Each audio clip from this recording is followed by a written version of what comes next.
No, I don't think. He doesn't do zoning board anymore. No, he doesn't. But is he still working Okay, ladies and on gentlemen. behalf of the city? I don't know. I don't think so. I think it should be short. Because we can't find out until this is going to be in 2 weeks. So why don't we start it normally as we do? No, I don't want any what. With the pledge of allegiance.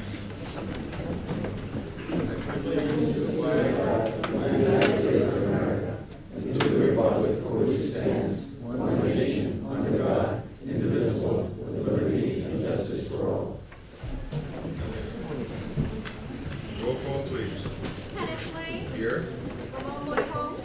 Casey Alvarado. William Garcia. Rosemary Puerto. Alberto Chapman. Evelina Valdez. John Rhoda. Teresa Cruz.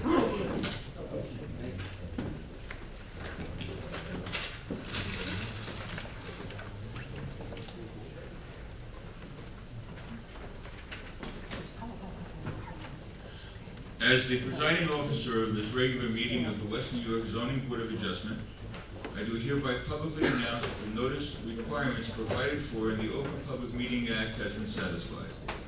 Further, I direct that this announcement shall be placed in the minutes of this meeting. Notice of this meeting was properly given by the Western New York Zoning Board of Adjustment in a schedule of 2014 meeting resolution dated and adopted by the zoning board at the end of last year. Said 2014 meeting schedule resolution was appropriately published in the Jersey Journal, publicly posted on the I wasn't even here. I had the ladies' room. I told Evan to tell me. Well, let's do the pledge of allegiance. I'm like, walking down the hallway like, oh, Oh, you're right. It's only 20 to 7. I told you I was going. Chairman, she told me to tell you. So you're now her lawyer. I'm negative. Okay, let me start again. The first thing I'm going to do then, after the Pledge of Allegiance, is say, excuse me, are you ready? Yes. You are ready?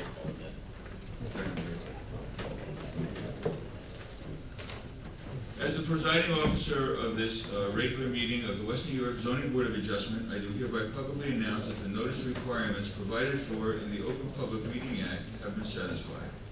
Further, I direct that this announcement shall be placed in the minutes of this meeting. Notice of this meeting was properly given by the West New York Zoning Board of Adjustment in a schedule of 2014 meetings resolution dated and adopted by this zoning board at the end of last year. Said 2014 meeting schedule resolution was appropriately published in the Jersey Journal, publicly posted on the municipal bulletin board, and filed with the town clerk. Roll call, please. Kenneth Lane. Here. Ramon Moynihan. Here. Casey Alvarado. William Garcia. Rosemary Puerto. Albert Chapman. Evelina Valdez. John Rhoda. Teresa Cruz. The first item on the agenda is the approval of minutes. Before the board is the April 27th, I'm sorry, the March 27th, 2014 minutes and the June 11th, 2014 minutes. Regarding the March 27th, 2014 minutes, I'll ask our attorney whether they appropriately reflect not only any changes that the board may have made, but also what happened at that meeting. Mr. Chairman, I reviewed the minutes and they appropriately reflect what was happened at that meeting. Also, any changes, I guess, that any board member may have made. Or let me ask, does any board member have any changes to those minutes? This will be the March 27th, 2014 minutes. Not seeing anybody, I'll move them for approval and ask for a second. Is there a second? Roll call, please. Kenneth Lane. Yes? Rosemary Puerto.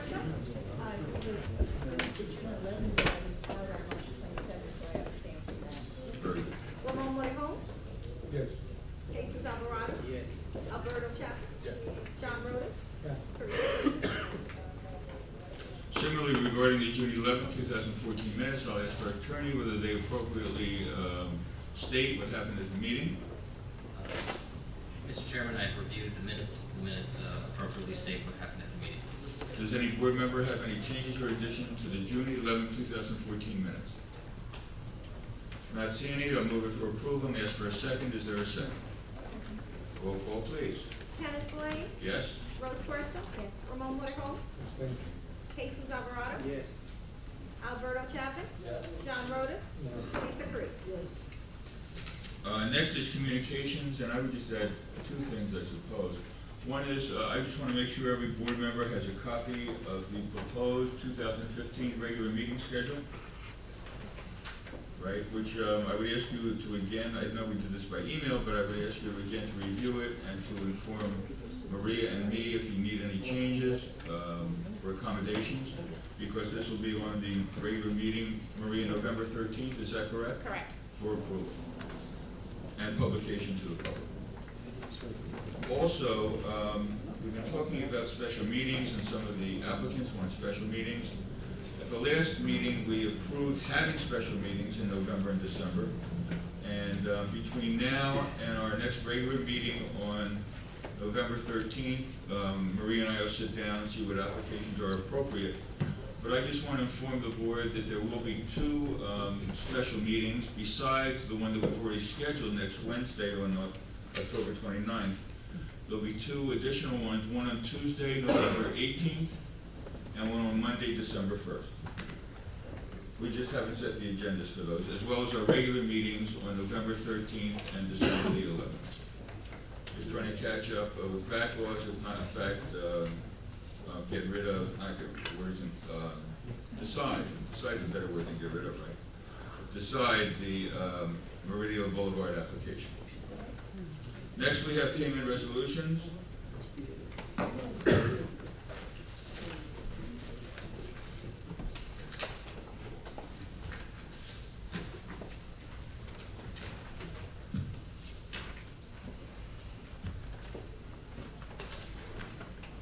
The first payment resolution is from our engineering consultant, CME, in the total amount of $1,877.25 for 6 applications, $1,877.25.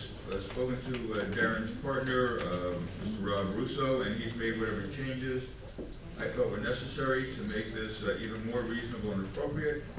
Feel confident that it is such. Move it before the board for approval and ask for a second. Is there a second? Roll call, please. Kenneth Blaine. Yes? Rose Puerto. Yes. Ramon Morejon. Yes. Alberto Chapin. Yes. John Rhodes. Yes. Teresa Cruz. The next is our court reporting service, Metropolitan Court Reporting, in the amount of $360 for one application, and I ask our board secretary, as is common, is this a zoning board matter and not a West New York planning board matter? Zoning board matter. That being the case, I'll move it for approval and ask for a second. Is there a second? Second. Roll call, please. Kenneth Blaine. Yes? Rose Puerto. Yes. Ramon Morejon. Yes. Jesus Alvarado. Yes. Alberto Chapin. Yes. John Rhodes. Yes. Teresa Cruz. The next is really a cleanup of bills from our former board law firm, Genova Burns and Webster, in the amount of $1,357.40 for 8 applications, $1,357.40. To me, this is appropriate and reasonable, and I move it before the board. And I may in fact have communicated with Jennifer Perez, who was the individual attorney from that firm that serviced the board. So I move it for approval as reasonable and appropriate, and ask for a second. Is there a second? Second. Roll call, please. Kenneth Blaine. Yes? Rose Puerto. Just a question. It Sure. says that this is for payment of bills from escrow, Yes. so it is escrow, it's keeping it open. It's the applicant's escrow that this money will be taken from to pay, as opposed to county. Ramon Morejon. Yes. Jesus Alvarado. Yes. Alberto Chapin. John Rhodes. Teresa Cruz. The next is from the Jersey Journal, our paper of publication, in the amount of $166.53 for 3 matters, and I again ask our board secretary whether these are in fact West New York zoning board matters and not West New York planning board matters. Yes, West New York zoning. That being the case, I'll move it for approval and ask for a second. Is there a second? Second. Roll call, please. Kenneth Blaine. Yes? Rose Puerto. Ramon Morejon. Yes. Jesus Alvarado. Alberto Chapin. Yes. John Rhodes. Teresa Cruz. The last payment resolution is from Major Consultants, our former planning board firm. Again, these are cleanup invoices invoices in the total amount of $2,011.25 regarding 9 applications. $2,011.25. I've reviewed these, I feel they're reasonable and appropriate. I move them for approval and ask for a second. Is there a second? Roll call, please. Kenneth Blaine. Yes? Rose Puerto. Ramon Monaco. Yes. Jesus Alvarado. Alberto Chapman. John Rhodes. Teresa Cruz. Now, as the public may know, when an applicant files an application with this board, they pay a certain amount of money in escrow to pay for the consultant fees. Since no board member receives any type of stipend or fee, we don't get paid, but the consultants do. And they're paid, as opposed to the town paying for them, they're paid by the escrow. When their cases are over, if there's any money left over, that money is refunded to the applicant. That's what we're going to do now. In fact, I guess there's an inventory, it looks like, going through all old cases and what we may not now owe to the applicants. We have 31 applicants, and I'm going to do them as a group. We have 31 applicants who we owe, we can release what's left in their escrows back to them. So I'll in fact move that for approval. I'm sorry, it looks like it's 33. 31.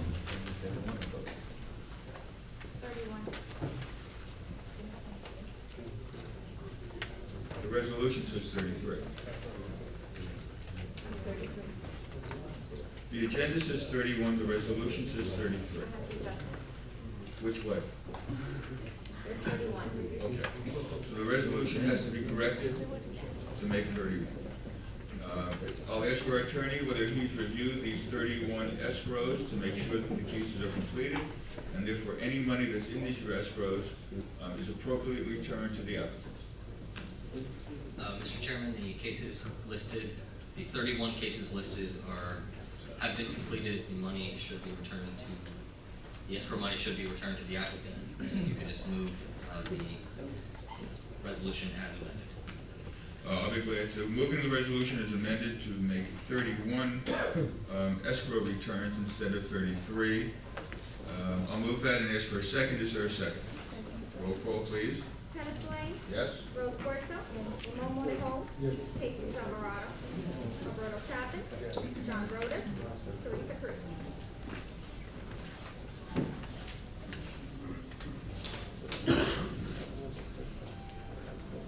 Now we have memorializing resolutions, which, as the name indicates, memorializes what happened at the actual hearing. So it's put on paper and for the use of any party that would so deem it. The first one relates to the SMLI development regarding property at 6122-26 Hudson Avenue. I'll ask our attorney whether in fact this memorializing resolution represents what happened at the hearing and any additional requirements that the board may have made. Mr. Chairman, the resolution is legally sufficient. I have incorporated changes by the board professionals, and it is ready for the board's approval. Does any board member have any questions regarding this resolution? That's not a question. Yes, sir. I'm not seeing any questions. I'll move the resolution by the SMLI Development LLC for property at 6122-26th Street, 26 Hudson Avenue for approval, and ask for a second. Is there a second? Roll call, please. Kenneth Blaine. Yes? Rose Puerto.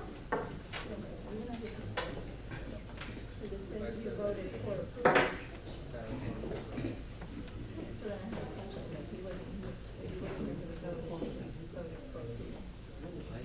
have them on my notes. If you were not here, then the resolution should be amended. You're sure you weren't? Okay. You do not? Okay. So I'll move the resolution as amended, which would remove the vote by member Alberto Caper. Is there a second? Ramon Roll call. Kenneth Blaine. Yes. Rose Puerto. Ramon Morejon. Jesus Alvarado. Alberto Chapman. John Rhodes. Teresa Cruz. The next memorializing resolution relates to Silvio Acosta regarding property located at 312 64th Street. I'll ask our attorney whether this in fact does state what happened at the hearing and any additional requirements the board may make. Mr. Chairman, the resolution accurately portrays what happened in the meeting. Any changes by the board professionals have been incorporated, and the resolution is legally sufficient and ready for the board's approval. Does any board member have any questions or additions regarding this memorializing resolution? Just a couple of typos in the names, but that doesn't matter. It's fine.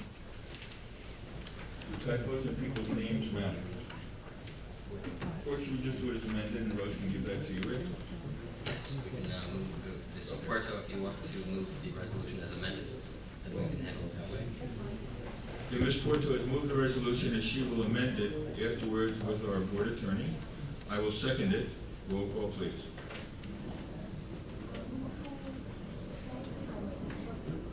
As amended. Kenneth Blaine. Yes. Rose Puerto. Ramon Morejon. Jesus Alvarado. Alberto Chapman. John Rhodes. Teresa Cruz. The next is a memorializing resolution regarding 5818 Jefferson Street Realty regarding property located at 5818 Jefferson Street. Again, I'll ask our attorney whether this in fact does state what happened at the hearing and any additional requirements the board may have made. Mr. Chairman, the resolution accurately states what occurred at the meeting. Any changes by the board professionals have been incorporated. The resolution is legally sufficient and ready for the board's consideration. Does any board member have any questions regarding this memorializing resolution? Yes. I just got this revised document, so it was, I don't know how it was revised, but I did know that the copy I received in the package didn't include two board requirements, which were, it said, the chairman, you stipulated that there would be no increase in the hours of operation, and you stipulated no expansion of use. So I don't know if the resolution incorporates that as revised.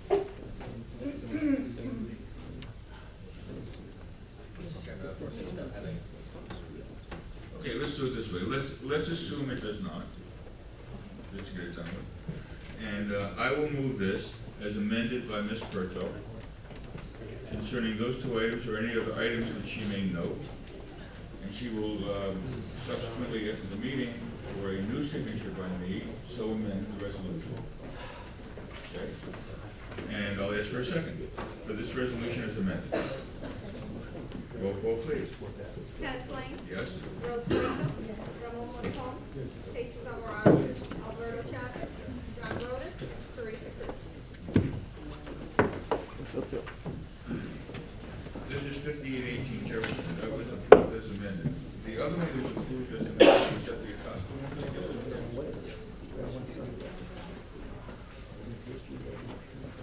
The last memorializing resolution is the M.T. Doe as the applicant for property located at 6226 Borderline Avenue. Again, I ask our attorney whether this resolution does in fact accurately state what happened at the meeting, the hearing, as well as any additional requirements the board may have.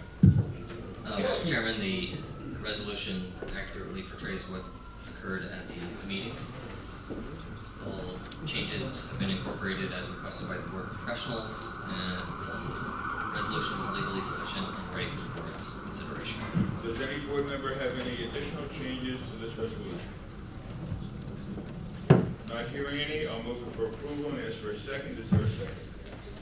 Roll call, please. Kenneth Blaine. Yes? Rose Puerto. Ramon Morejon. Jesus Alvarado. Alberto Chapman. John Rhodes. Teresa Cruz.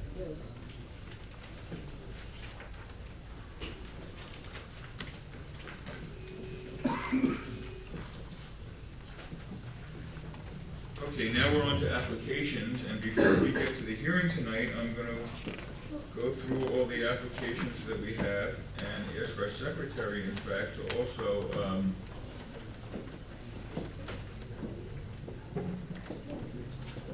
note, which applications are still in fact on the agenda or if any have been, withdrawn. The first one is the YYY Enterprise LLC for property located at 6111 Palisade Avenue. Is there any member of the public here on this application regarding property located at 6111 Palisade Avenue? I see no one coming forward. Is there any notation regarding this, except they have a change of attorney? Is that the Yes. idea? She elected. I'm sorry. Absolutely.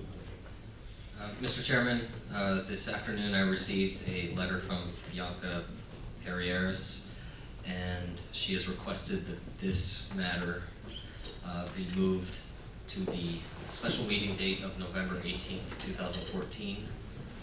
And Or, if that has not been confirmed, kindly reschedule to the next available hearing. I choose the latter. Okay, so, Ms. Varela, what is the next available hearing date? November 11th, the regular meeting on November 11th, November 13th. Okay, so this matter is postponed. The matter for 6111 Palisade Avenue is postponed to our next regular meeting date of November 13th. If any member of the public here is here, that's when it will be heard. Same time, 6:30, that's when the meeting starts in these chambers.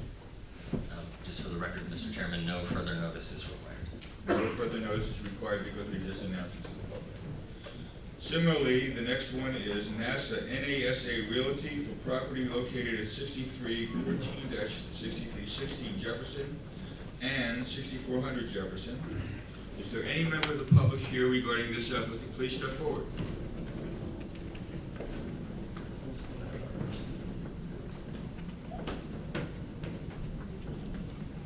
Good evening. How you doing? Good, how are you? And I made it. I'm glad. It's a shame. Remember I told you to call? You didn't call.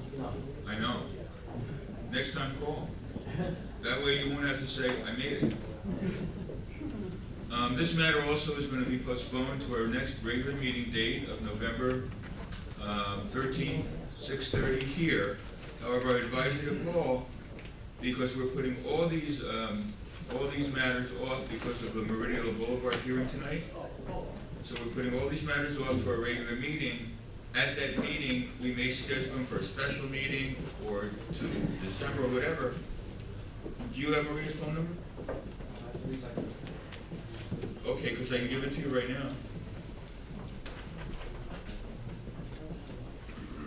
The board secretary's name is Maria Varela, V-A-R-E-L-A. And the phone number is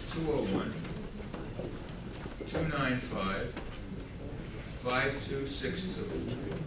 201-295-5262. And I would call maybe a day before the hearing, the day before November 13th, to see what's going on with this case, so you don't have to come again, or maybe you do, but she'll be able to tell you. Okay. Thank you very much.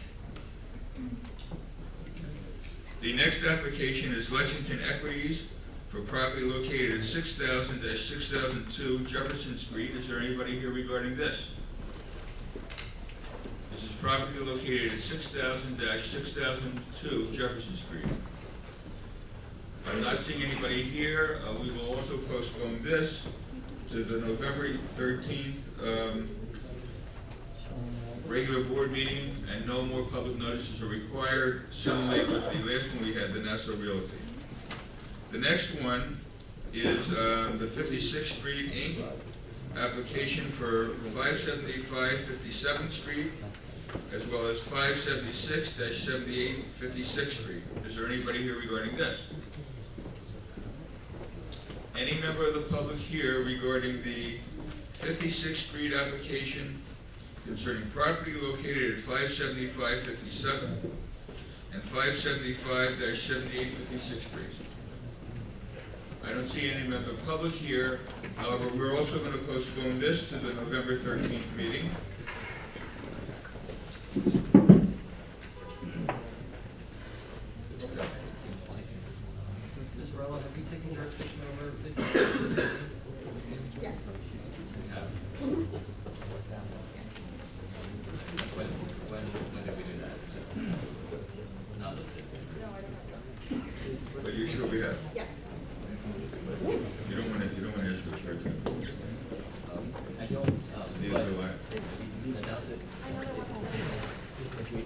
already done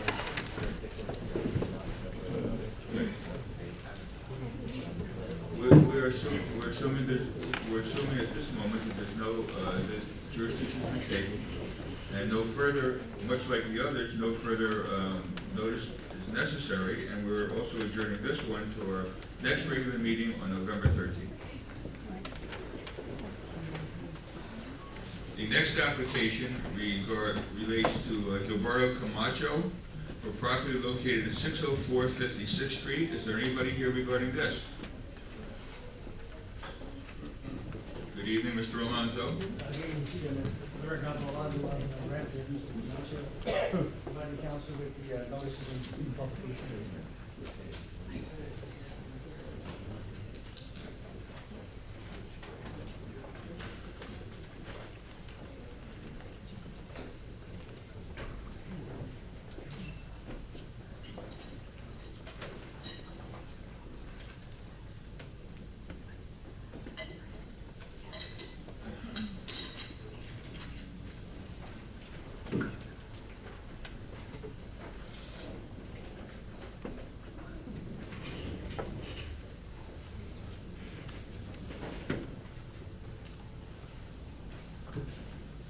Mr. Chairman, I've reviewed the notice. The notice is sufficient. The board has jurisdiction. Thank you very much, Mr. Boris. Is there anybody here besides Mr. Alonso on this matter? Gilberto Camacho, 604 56th Street property? Not seeing any. Again, we'll adjourn this to our regular meeting on November 13th, and no further notices are necessary. The last one that's not on the agenda, but I've been informed was adjourned at the last meeting to this time, is for property located at 6318 Jackson Street. Is there anybody here regarding that? Mr. Alonso, who's the applicant? It's Premier. I'm sorry? Premier Developers. Notices were obtained at the last hearing. Is there anybody here regarding an application by Premier Developers for property located at 6318 Jackson Street? I don't see any, and we're going to also postpone this to our regular meeting on November 13th, same time, same place, 6:30 in these chambers. No further notice are necessary. Thank you.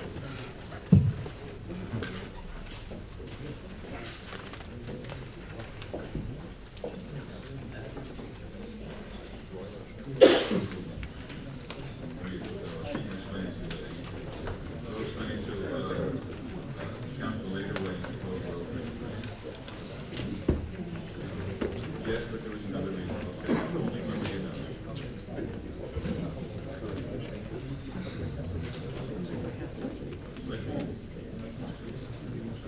okay, the last,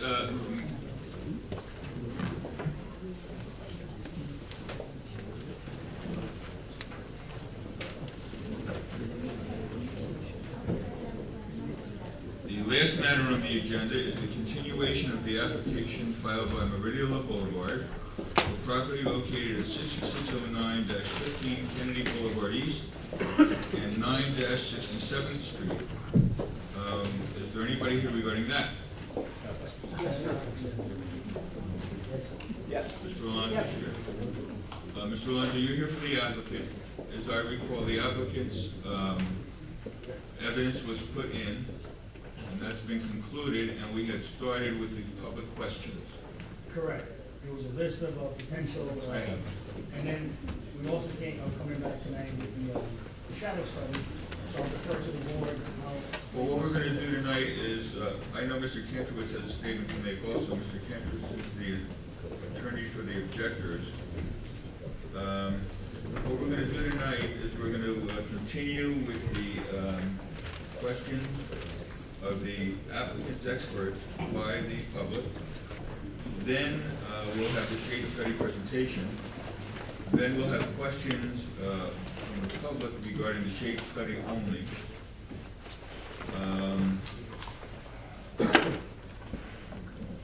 After that, we'll have questions. I don't know if we'll be able to get all this tonight, but chronologically, we'll have questions by Mr. Kantrowitz, who's the objector's attorneys. Then we're going to have the presentation of the objectives planner. If, Sorry, for the record, Yes, Jeff sir. Andrews, I can seem to recall that the order was going to be comments by the public, I've ju- then you're absolutely the right. comment by or through the side planner. So Well, you're I- correct in how you articulated it, but I think the comments and testimony of the public will precede the comments from the testimony of the section. Hmm. I recall that was the order I wrote down for last time. You're correct, that is what you wrote down, but the chair has a certain amount of discretion here. Yes, sir. I only said that's what I wrote down. And you're correct. And I'm looking at, and when I looked at it this afternoon also, it didn't make sense. What makes sense to me is, and we can discuss this, is to have the public comments immediately before the board's decision. That just seems to flow better. In other words, what I'm saying is,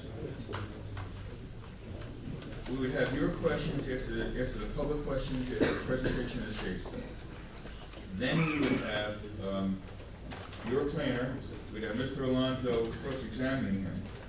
Then we would have total public comments. Then we would have the board decision. So the public comments would be on everything. Yes, but the only point I would make is to the extent, and this occurs from an applicant's planner and another party, such as an objector's planner, I would like my planner to have heard the testimony of other members of the public. But public comments is not testimony. I beg to respectfully differ. They will come up and wave their hand and say, I swear that I tell the truth, and this is what I know. By the public. When the public makes comments, they're sworn? They testify. Okay.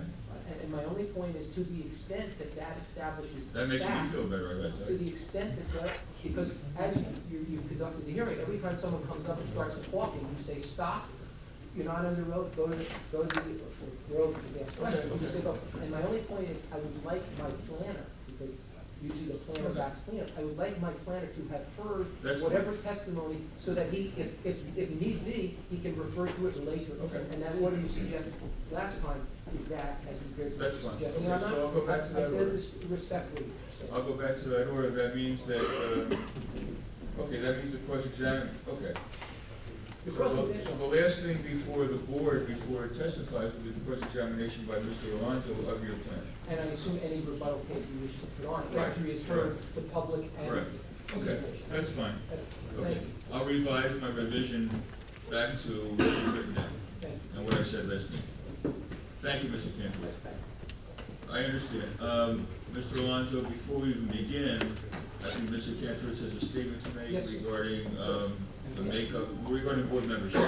As the board will recall, the last time we were here, Mr. Kasowitz, could you use the mic, please? Yes. Or just, I'm sorry. Thank you.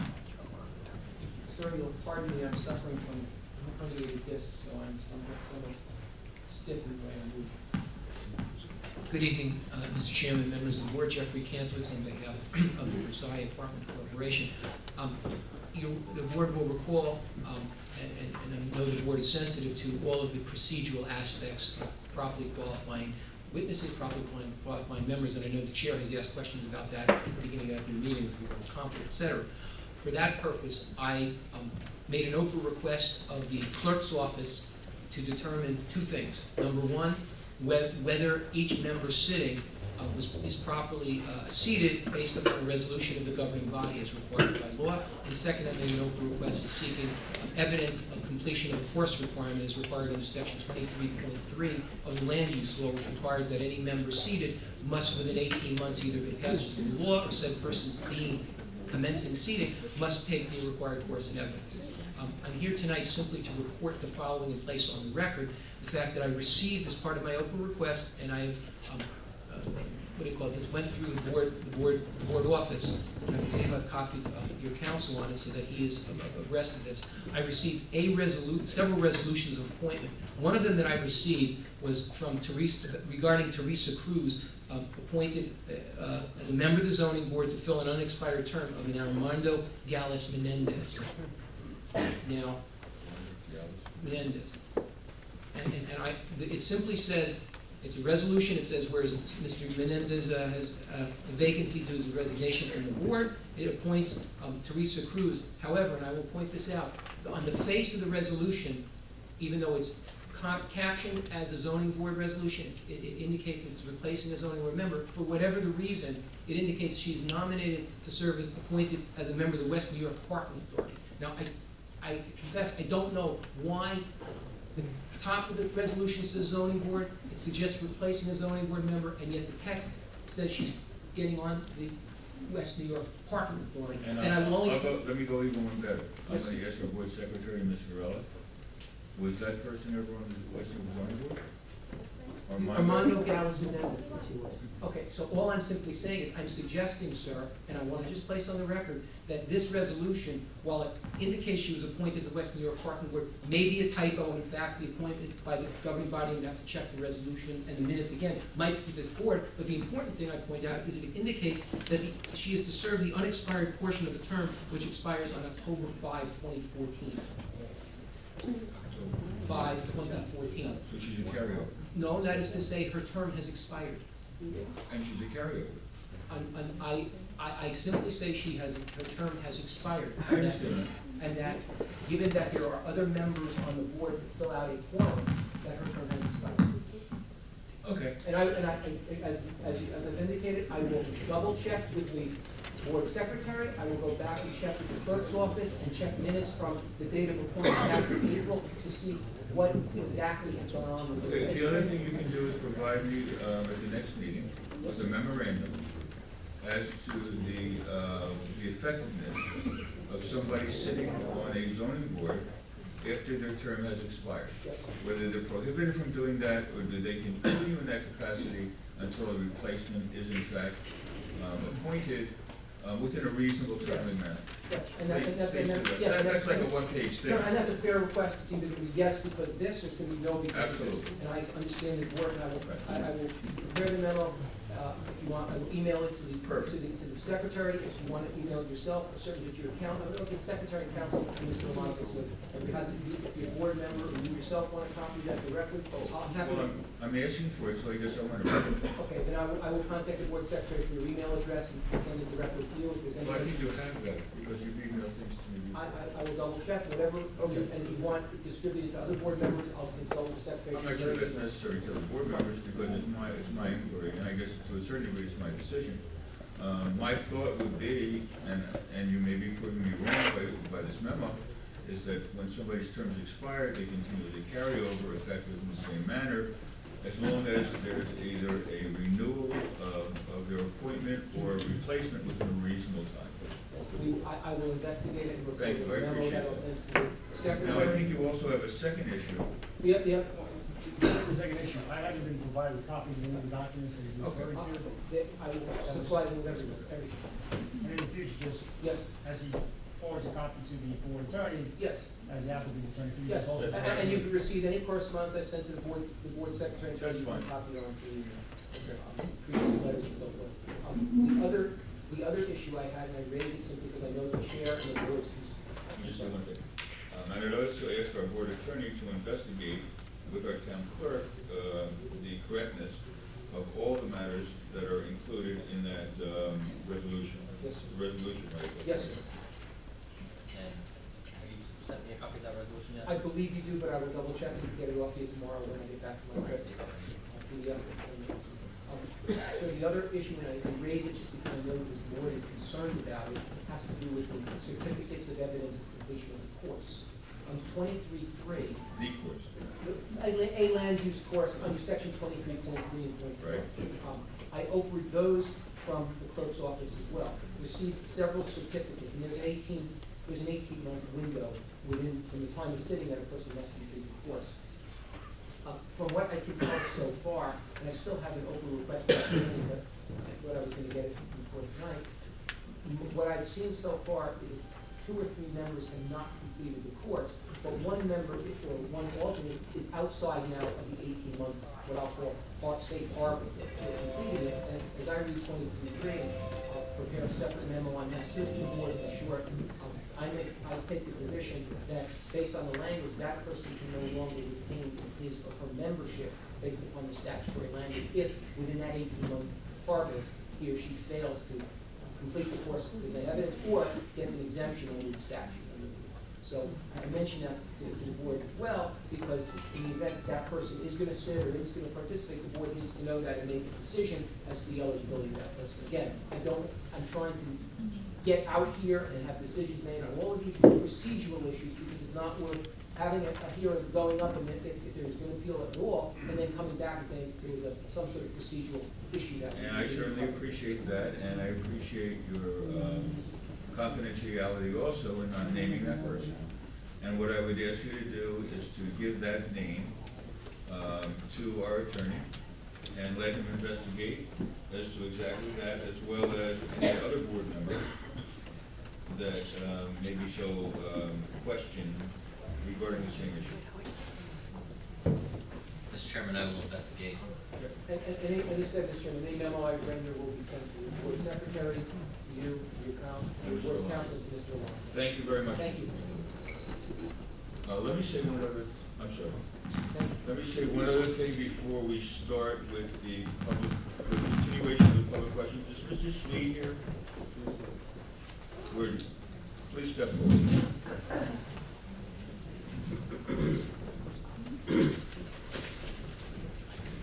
As I recall, you were vilified at the last meeting because you had not put the beautiful trees in place at Meridia Park Avenue. So as a matter of fairness, I would like to compliment you for in fact doing so. As I said, I drive that street frequently. There are presently five trees there where there were only two. 5 trees is in fact what is in the plan, 5 trees on the sidewalk, not the 2 fake Christmas trees by the beautiful fountain. So you do now in fact have 5 trees on the sidewalk in accordance with the plan. This board appreciates that and thanks you because those trees will add to the quality of life of the people walking up and down Park Avenue. Thank you very much. I appreciate it.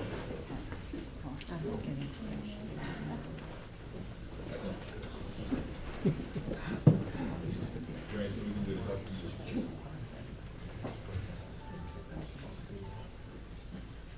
Okay, I'd just like to note for the record that Ms. Porto has in fact recused herself as we're beginning the hearing on Meridia La Boulevard. She is within the 200 feet distance from the property involved.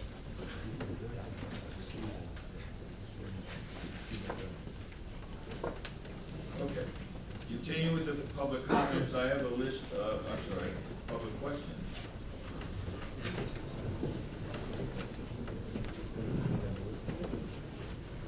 I have a list of 8 members of the public whose questions were postponed from the last meeting to tonight.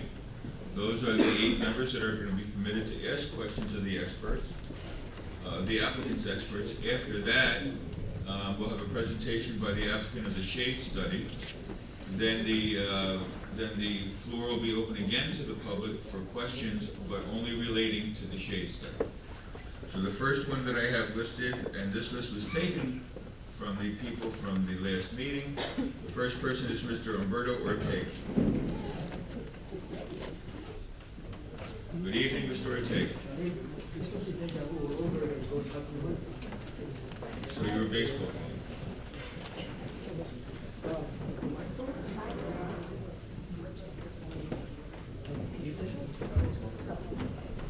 This one's longer. Well,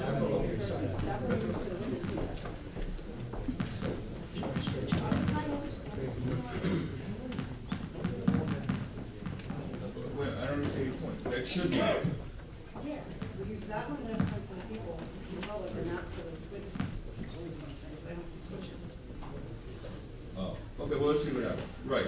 That one, in other words, we used last time for the experts to answer questions. This was used by the public to make the questions. Why don't we, So why don't you put that back? Yep. I leave this one for Mr. McDonald. Let's move there. I want to stand over there and use up. Except you respect?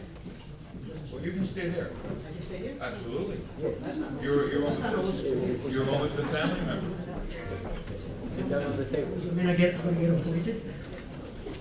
Okay, nobody heard that. Don't talk to me. Okay, okay, you know who I am? Humberto Ortega, 6040 Boulevard East, West New York. Before I begin, resume my questioning, I'd like to say it's a pity that the applicant had to be reminded by the board before he actually went and planted the trees in Park Avenue. It's a pity. Mr. Chairman, for the record, it's not the same applicant. It's a different entity, different applicant. And as far as this board's concerned, we're happy it was done, period.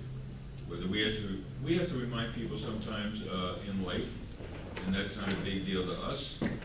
As the most important thing is to get something accomplished, and we got something accomplished, and that's all that's important. Okay. The first thing I'm gonna do is I'm gonna pick up on the first question that I had last time, because I don't believe I got a complete answer from the applicant's planner, Mr. McDonough. So I'm going to repeat the question again. The question had to do with, I want to expand on the question, okay? How does the project meet the zoning requirements, the West New York zoning requirements regarding the uniform-based affordable housing production? And just to clarify my question, there's a zoning regulation, chapter 414, which I believe you found in the Uniform Code. And just for the public here, it says there's a requirement as to the number of affordable housing units that must be provided. And further, there's a requirement that the application would include the statement of how those units will be provided. How will the application must, let me read here before I speak here. Every development, okay, this is section 414.111, other regulations. Every development applicant shall be required to submit a proposed affordable housing production plan, in parentheses, AHPP, at the time the application is made. The AHPP shall be a condition of the completeness determination. Each AHPP shall be the subject of review for consistency with COAH's rules, the Fair Housing Act, this article, and the Town of West New York Housing Element and Fair Share Plan as proposed and or approved by COAH, and other such rules and regulations. The review shall be conducted by the Town of West New York planner or by such other entity as may be designated. And then it says that the AHPP shall be approved by the board hearing the application for the construction official, and the board shall consider the Town of West New York's wide impacts and so forth. Compliance with these rules, and I'm eliminating some words here, and with the approved AHPP shall be a condition of the board's resolution of approval and may be covered by appropriate performance and maintenance guarantees required. Let's start over again, okay? C as in Charlie. Compliance with COAH's rules and with the approved AHPP shall be a condition of the board's resolution of approval and may be covered by appropriate performance and maintenance guarantees as with any other required improvement. In the case of a building permit application, compliance with the AHPP shall be a condition of the issuance of a certificate of occupancy. So, summarizing all this and getting back to my question, how does this application contribute to affordable housing in West New York? That's the gist of this, and this is the background for my question. The underlying state statute that pertains to COA, the regulations under Round 3, are still in a flux. They've been challenged by the courts. They've been challenged by the League of Municipalities. Presently, there is no enforceable Round 3 regulation for COA. Therefore, the Town of West New York has no obligation under the COA regulations. This is proposed as a 100% market rate housing project with no affordable component, and the applicant is not seeking any relief from any of the statewide regulations. That regulation is an ordinance that I believe is based on a state regulation that is not in place, not enforced presently. I sort of, I think you know Mr. Ortega, it's a very good question. I think you know that a boilerplate part of all of our memorializing resolutions requires a successful applicant to abide by and to satisfy all state, local, federal regulations, codes, et cetera, et cetera. That being the case, I suppose, if in fact this is a valid regulation, that if in fact the board approves this, that this applicant will have to abide by that, will have to satisfy that, or will have to seek relief from whatever department this falls under. I guess it would be Department of Community Affairs or something like that. Yes, exactly. Department of Community Affairs for relief from this statute that evidently isn't. So help me understand. Okay, so if I understand Mr. McDonald's correctly, the applicant has no plan to prepare, no intention of preparing any kind of plan for compliance with this state regulation. Is that correct? That is correct. Okay, so then let's assume that, God forbid, the board approves the application. Then, do they have, they're saying they're not gonna do it. Will they then have to produce this plan? And what happens if the plan does not meet the requirements? That would be decided by the Department of Community Affairs, I assume, under which COA or under which it falls, or whatever department it falls, or they would have a waiver. If that didn't happen, then I guess they couldn't go forward with their construction, notwithstanding the memorializing, not only the approval, but the memorializing resolution by the board. Okay, so pardon my ignorance, but, okay, so, again, the application, gets approved. Who then has the responsibility for bringing in the Department of Community The building Affairs? code official has the responsibility for enforcing compliance of all memorializing resolutions with the board engineer. Okay. In other words, they take the memorializing resolution that we did tonight, which state what happens at the hearing regarding requirements. I sign that. If there are any new plans, I sign those also. They then go to the building code official as well as the engineer, who also signs off on the plans. And they're then tasked with enforcing whatever is in the memorializing resolution, which includes satisfying all federal, state, and local laws and codes. As the project progresses, if in fact it does. I mean, if this is a threshold question after the memorializing resolution, then it has to be resolved prior to going forward. Okay, and who is responsible for making sure that all this process takes place? You said It's the building, right. well, I get compliance resolutions, I get compliance reports now, which I don't enjoy, but I get compliance reports Well, now. that's part of the job that you're accepting. Well, that's because I get the big bucks. I get compliance reports now after I had hoped that we would, we can move forward. But to follow up on what in fact the board approved in its memorializing resolution, the board attorney does compliance reports, and some of them, quite frankly, are a little disturbing. But the project can't go forward until those compliance reports are in fact satisfied. Okay, so And they then, work hand in hand, I assume, with the building code official, who has to give permits out, things like that. okay, so then, if I understand you correctly, you're the one that's going to make sure that, well, you're gonna get the compliance report. No, the ones that make sure are the building code official and the board engineer.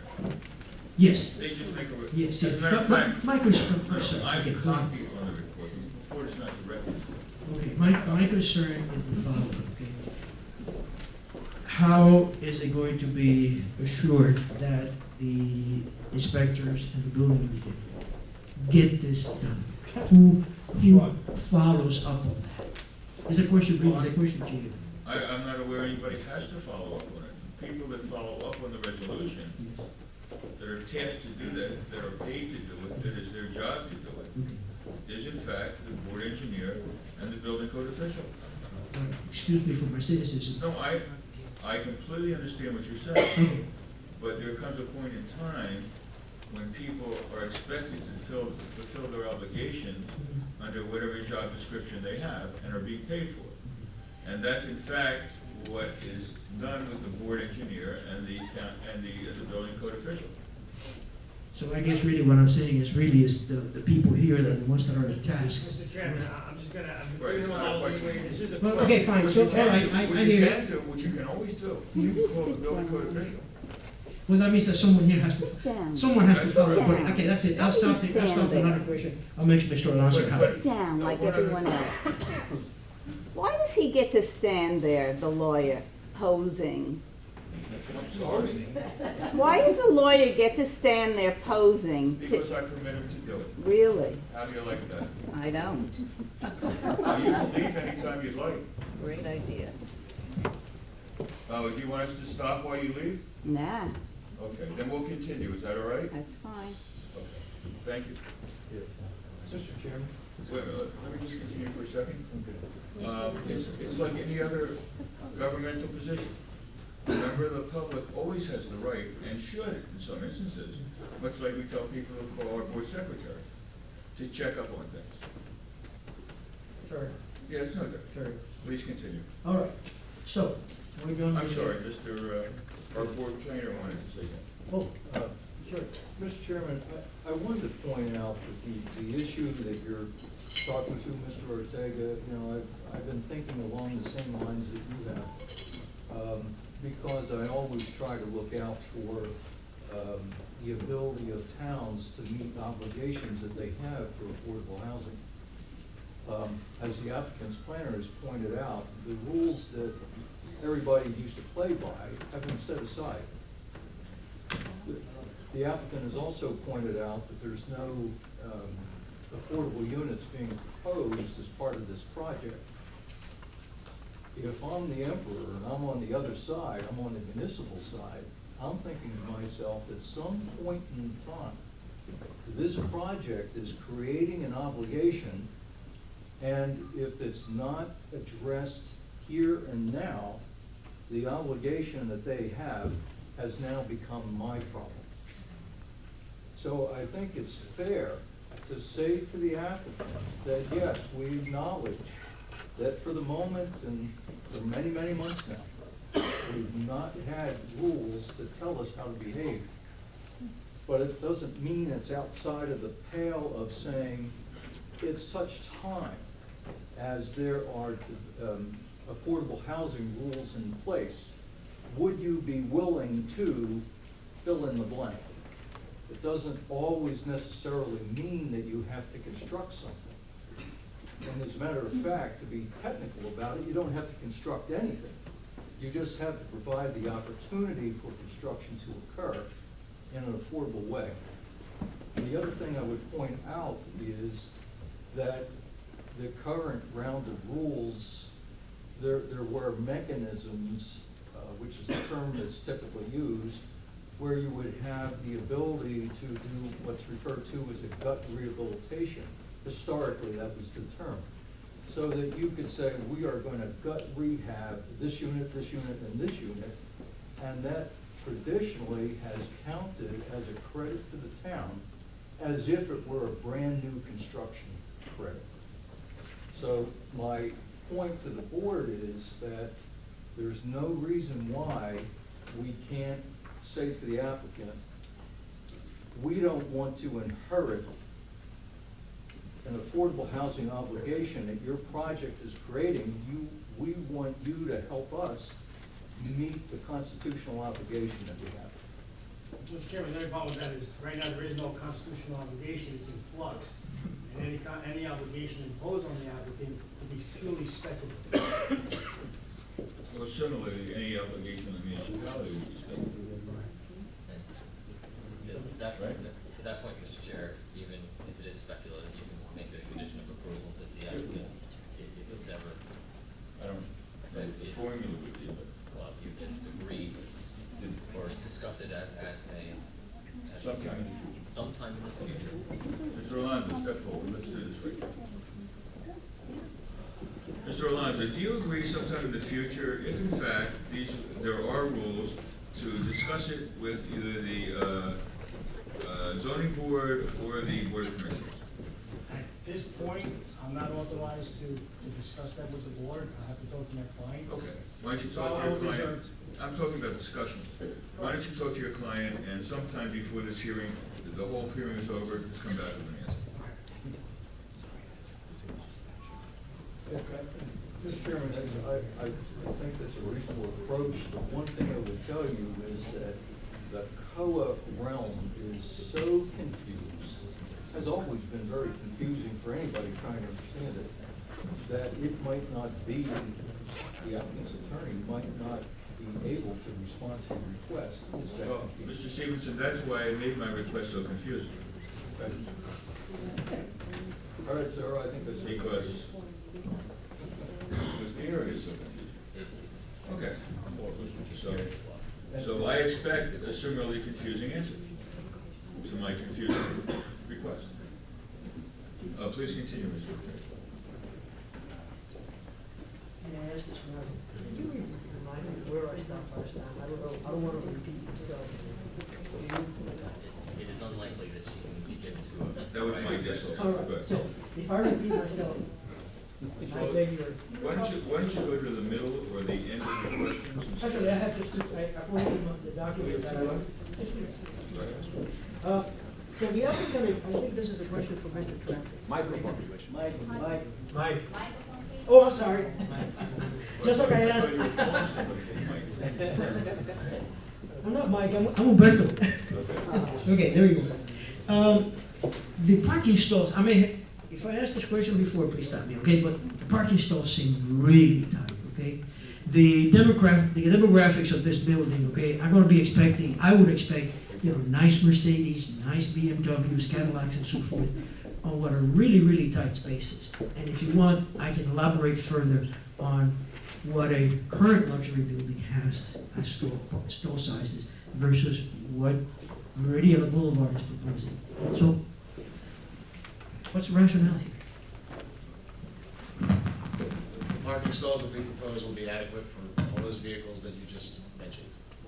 All right, so I want to switch into roll call. I don't think that will happen, but I'll save that for. Okay.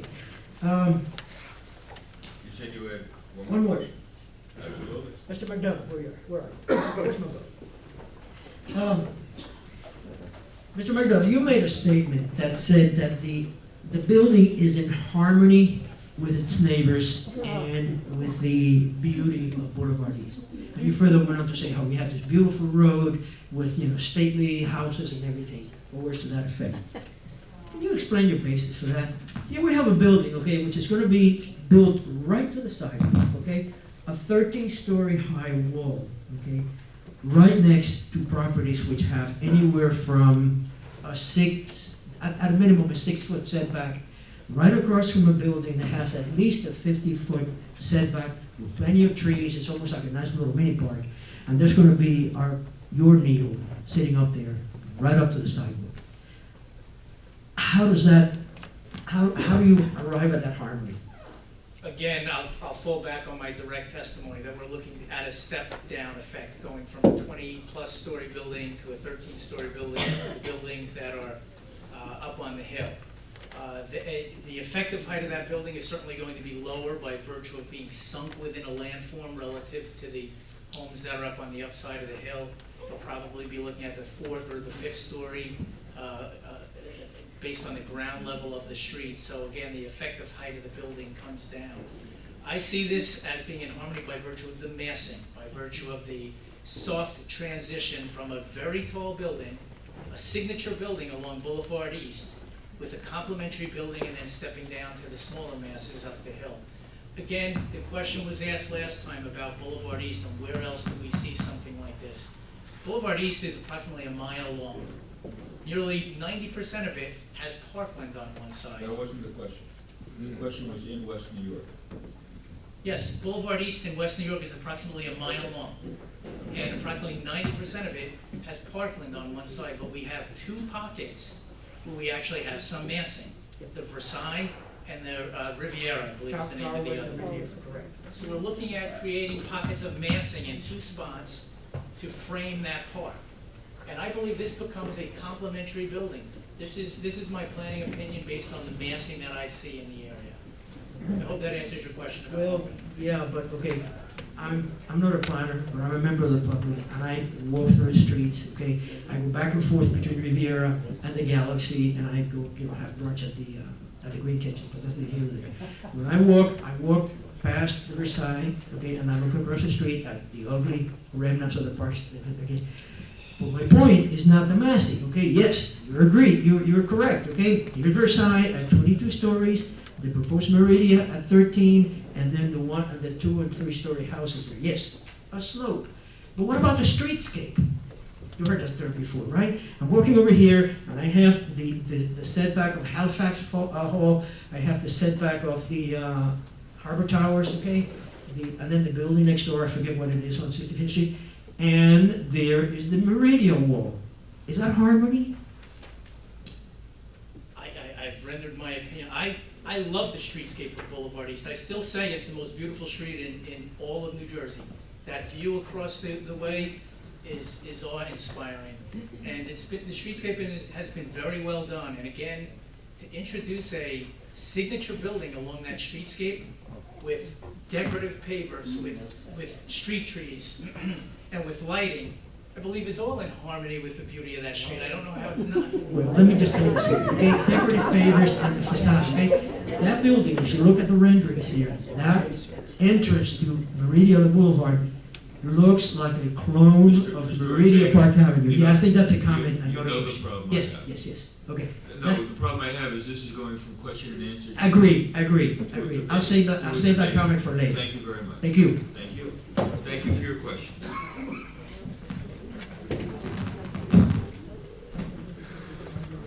The next questioner we have from the last meeting is Joshua Breakstone. Mr. Breakstone? Good evening, sir.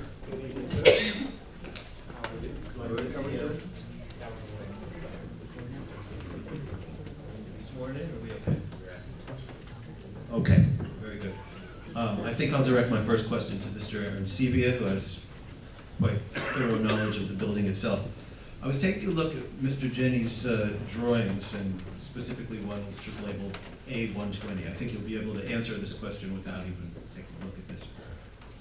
And I was taking a look at the courtyard of the building. And the courtyard is drawn a little differently on the 4th floor than it is in the diagramming of the building from there's actually 2 separate additional diagrams from the 5th to the 12th and then the 13th floor. But is there a difference in the character of that courtyard on the 4th floor as compared to the rest of the building on every other floor going up? Well, that floor is the upper floor of the parking structure. Right. So it's going to be sort of an outdoor area for like plants and walkways. The actual residents from the building can actually walk out right outside of the lobby, elevated lobby vestibule. So you actually can walk out there from the lobby vestibule to be able to sit out there and get some sun surrounded by the building itself. Okay, so actually, let me be more specific. The question that I want to ask is that on that diagram, it looks to me as if on the 4th floor that courtyard is enclosed. Is that the case, or is that not the case? No, it's not. Okay, that's what I need to know. I want to ask you, I think you'd be the person to direct these quick questions to. I know that, can I assume that over the course of consideration of an application many times, some of the, it can be modified or changed in some small ways. So I just want to, that's true. I see that, yes. Is the lot coverage still calculated to come to 97%, or has that changed? I don't have that in front of me, but I believe the last information they have in the plans. Okay, and would that be the same with the density calculation, 292 per acre? The vast numbers that we have that were presented to the board are current and actual numbers. Okay, good. So I see that as 292, and you're verifying that that would be the case. There's been no changes to that number. As far as I'm aware, yes. Very good. That would be in excess, roughly, of the statutory limit is 80 units per acre. So that would be in excess of the statutory limit by more than, say, 350%. That's a planning question. That would go to the planner? Okay. And can I just verify on the FAR, which was 11.5, And that would remain the same That's too? what it says on the plans, yeah. Okay, very good, thank you. I'm trying to be quick here. I know we're trying to get through a lot of stuff tonight. Mr. Chairman, if I may, before you step away, I believe I calculated a different density Is that so? calculation, and I thought that you guys had said that you agreed with my calculation. I came up with 334.75 units per acre. That's what's on the plan. That is the number on the latest plan. Oh, okay, thank you. So in other words, that number has changed from the beginning? Well, I think there may have just been a typo, which, by the way, I had a typo in my calculation of parking. So, we're even. Thank you for that clarification. I'd like to ask the traffic expert a couple of questions. Thank you, Mr. Ancibia. The traffic report for me is a lot to go through, and a lot of numbers, there's a lot of qualifications, there's all kinds of things, so I'm hoping you can clarify just a few issues for me. The present level of traffic, the number of cars that are using 67th Street and Boulevard East in each direction, what's that number?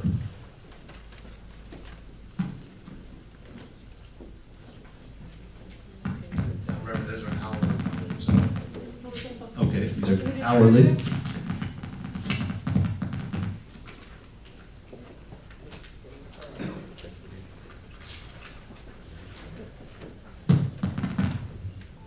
On Boulevard East, across the front of the site, the southbound volume in the morning peak hour is 305 vehicles, the evening 393, northbound 279 in the morning, 338 in the evening. And the current, not projected,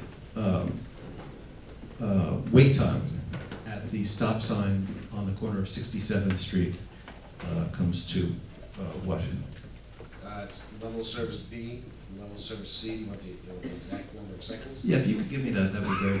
Okay, a second. Is my microphone making the listeners?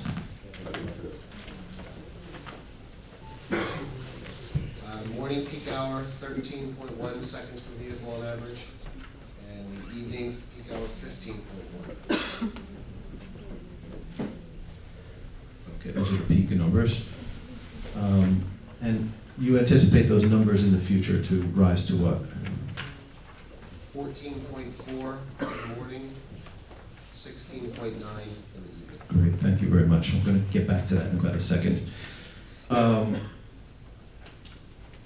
When we look at future traffic levels on Boulevard East, your projection, we've heard a lot of testimony about Port Cochere, and that's concerning to me. The numbers that you have for the future traffic in Boulevard East, is this reflecting the traffic generated by the Port Cochere? Reflecting the numbers generated by the site, by the project, yes. And that includes the Port Cochere? Yes. Okay. And you don't have any kind of separate breakout of what the numbers would be on the traffic generated exclusively by the Port Cochere, do you? How do you mean by the Port of Cochere? The Port of Cochere is a part of this building.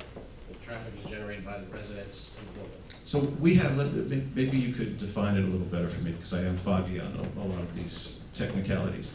We have a little area there where people could make deliveries, there's going to be carpooling, there's going to be taxi service, there's going to be a lot of uses. We're talking about dropping off furniture and people, all of this sort of thing. We also have an entrance to the parking area in the front of the building. These are two separate areas, or is it one and the same? The entrance to the parking area is through that Port of Cochere. Through the Port Cochere? Yes. Okay, so we have traffic generated by the parking area, we have traffic generated by the Port Cochere. Traffic is not generated by Port of Cochere. Traffic is generated by the buildings, by the residential units. Peak hour traffic is what I'm talking about. So all these uses that we were talking about in the prior meeting, people dropping off their furniture when they're in the process of moving in. That doesn't happen on a daily basis during rush hour time periods. That's fewer Could you folks. speak Why- louder, why- please? why We exactly can't not? hear you. Speak in the microphone, please. Am I talking directly to me? No, the traffic officer. Why would that not People happen will at not any? be scheduled for moving in and moving out during rush hour time. Oh, no, I'm not referring to move-ins and move-outs. I'm referring to, in the testimony from the last meeting, the previous meeting, we were talking about the uses of this porte cochere, and we were talking about that people who are in the process, in the general process of moving into the building, if they had, I believe one of the witnesses said, if they had a couple of pieces of furniture they needed to move up, they'd bring the car in, they could take it out of the car, they've got a place to do that. If people are carpooling, this is another thing that came up, they can park a car there, they can run in, they can grab the people they're waiting for. That porte cochere seems to be a very, very busy place, and I was wondering if, beyond just what you're factoring in as the use of, the general use of this building generated by the amount of apartments, the amount of people projected to live inside, if these uses of this porte cochere have been factored into your numbers. Yes, carpooling would be factored into the numbers, and again, moving furniture, things like that isn't gonna occur in peak hours nor deliveries. How many vehicles for conducting pickups or drive-offs, deliveries are going to be conducted in this porte cochere, et cetera, all these things that I just mentioned? How many of these types of activities that will be going on, no doubt, in this porte cochere can be accommodated in addition to what's going on with ins and outs in the parking area before traffic backs up on Boulevard East? This is a consideration that I have. I want to know how you feel about this both during the day and also, of course, during peak hours. The porte cochere is wide enough for traffic to bypass somebody stopped temporarily or parked there. It's only going to be for short-term duration. There's not going to be any long-term parking there. It would be a quick stop, so the traffic's not going to back up as a result of that. The typical traffic flow can occur when somebody stops to unload something or to pick up a passenger. Okay, I'll leave that as it may be. I'm interested in knowing how much traffic the building's going to add at the peak AM times on 67th Street. And the reason that I'm asking this is that I did notice on one of your diagrams that we'll be adding, I believe it's an additional 41 cars exiting the building at the peak time. How will that rather large number of cars exiting affect the wait times at that stop sign? Can you give me that in seconds? I believe I did before, but Okay. 41 vehicles per hour is a very very small number of cars. Very low. And 29 would be on 67th Street. Could you speak up again, please? 29 of them would be exiting on 67th Street. And your feeling is that with an additional 29 cars coming out to the stop sign on 67th Street, it will make no impact whatsoever on the wait times? Absolutely not. That's less than one car every 2 minutes. You wouldn't even notice it if you were stood on the street and 29 more cars were there yesterday than today. In addition to the normal traffic? Yes, absolutely. It's over an hour, 49 cars over an hour. Okay, just a quick one. Site-generated trips, could you just explain that generally to me? That's a figure which appears in your figure number 3. Sure, that's the traffic that's generated by our proposal. It's only traffic associated with our site. On the trip generation worksheet in your report, it's indicated that a total of 659 trips are projected to be generated on weekdays, both in and out. Am I correct in that assessment? Yeah, that's in 24 hours. Okay, and I'm understanding correctly when I see there's a total of 47 plus 55, a total of 102 trips generated during the peak hours. And these numbers are followed by AM and PM generators. Can you just quickly explain these numbers? You have them for weekdays, you have them for Saturday, Saturday numbers, Saturday generator, Sunday generator. The generator is the building, it's the peak hour of the building. The street peak hour is what we're looking at because that's when you're going to impact traffic on the roadway. So the difference between the breakout of the numbers, the normal numbers and the generator numbers is exactly what? Yes, the normal numbers are the peak hours of the street at the same time as the building has its peak hours. Okay, the generation. Peak hour of the building, for example, on a Saturday, the peak hour of the building may not be the same as the peak hour of the street. So the generator is the peak hour of the building. Do these numbers, do they include staff, visitors, service people, guests? Yes. Okay, there's several pages of two-way stop control summaries, and the study period for each one of these summaries was exactly what? That's The the study- capacity analysis, the morning and evening peak hour. That's the computer program that calculates that level of service and delay. Okay, but you have the charts in the back there of the two-way stop control summaries. There's multiple pages. Yes. And I'm just questioning the study period. How long, how long was that study conducted over? It's the busiest hour in the morning and the busiest hour in the evening. So the study was conducted over a constant of 1 hour?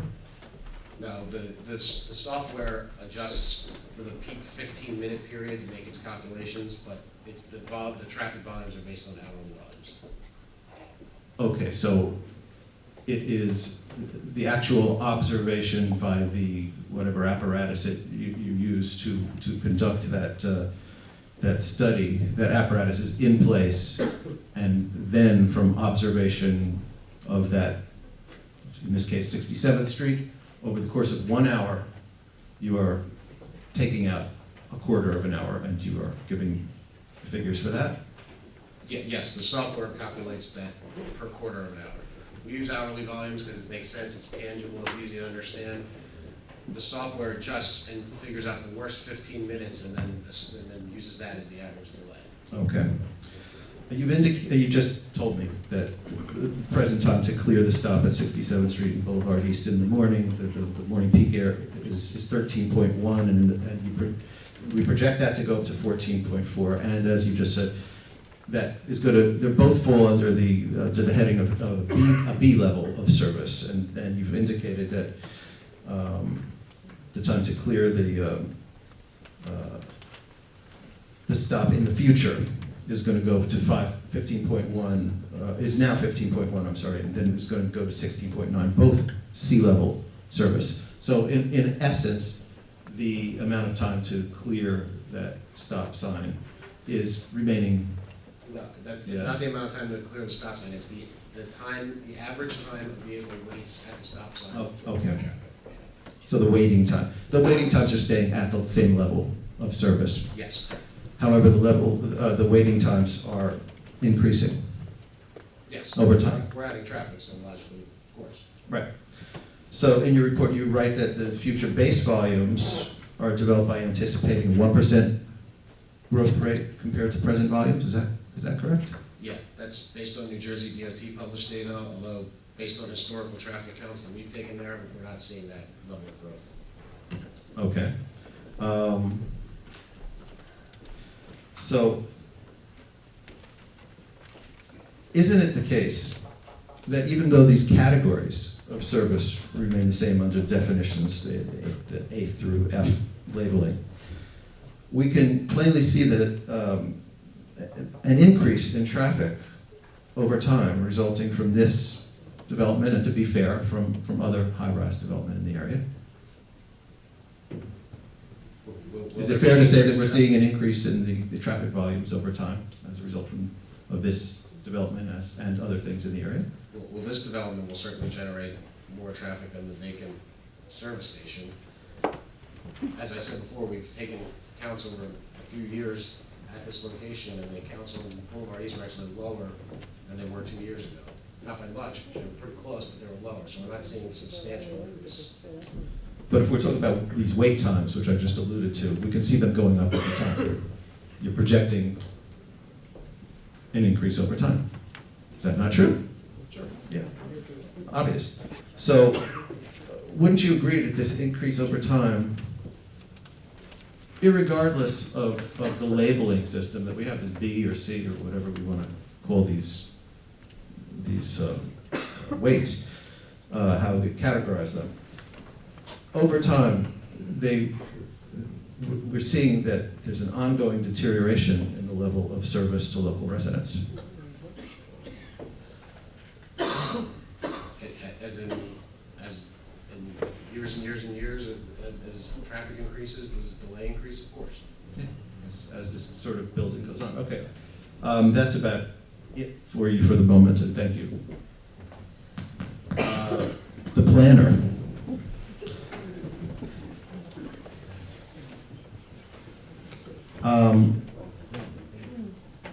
On page 9 of your report, you refer to the site as being substantially covered. So my question is to you, what do you mean by substantially covered? Percentage-wise, what would constitute a substantial coverage?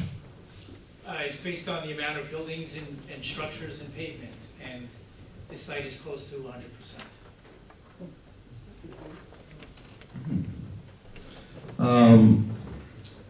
To frame my next question, I'd like you to refer to Mr. Jenny's submission, his drawing C500. It's titled Demolition and Soil Erosion and Sediment Control Plan, but from this mapping of the site, you can get a really clear look at the structures which presently exist there.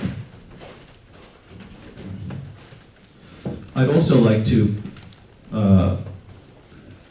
enter this exhibit that I have. It's a Google map, and I believe that some of you sitting here on behalf of the While we're applicant. getting all this together, could we take a 5-minute break? Somebody has requested it of me. I'm fine with that.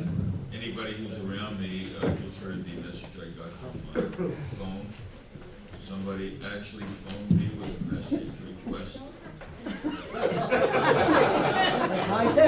Somebody actually phoned me with a message request to take a break. So we will take a 5-minute break.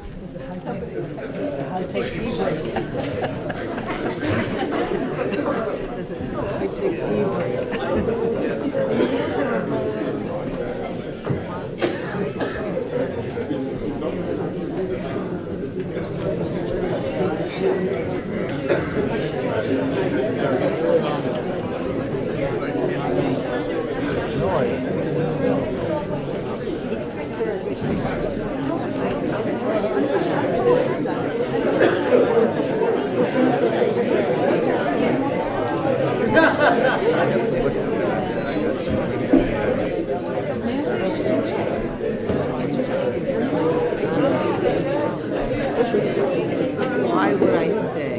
Like Joe, yes.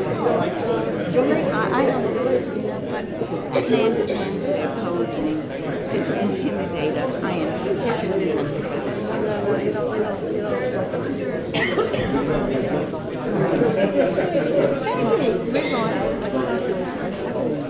John is traveling like a maniac.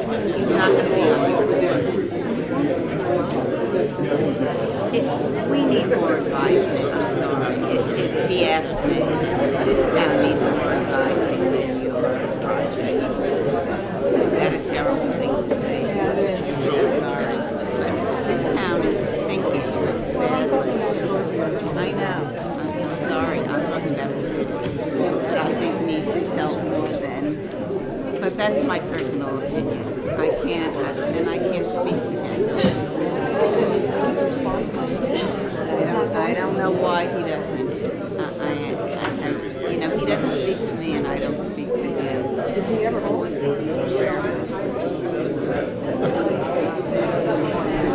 Who is that?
Papers are waivers.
I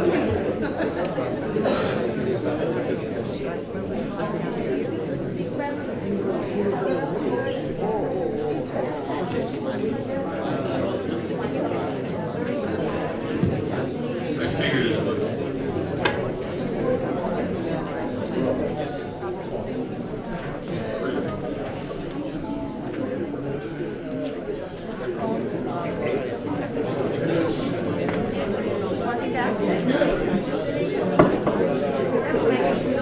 That's what I gave up passion a couple of years ago.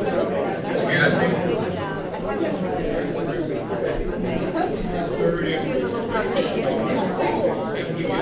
This year the little buggers are getting new days. We're gonna get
Okay, why don't we continue with the hearing? I think Mr. Breakstone was asking a question. applicant's plan.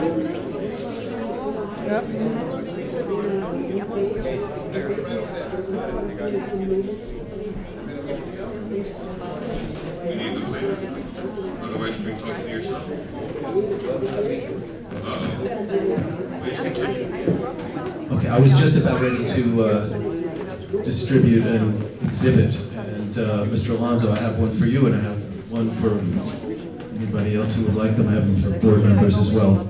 And this is a Google Maps rendering of the site, which I thought could be helpful. Would individual members of the board like to see? Okay. Mr. Chairman, would you like one? Okay, covered. Good.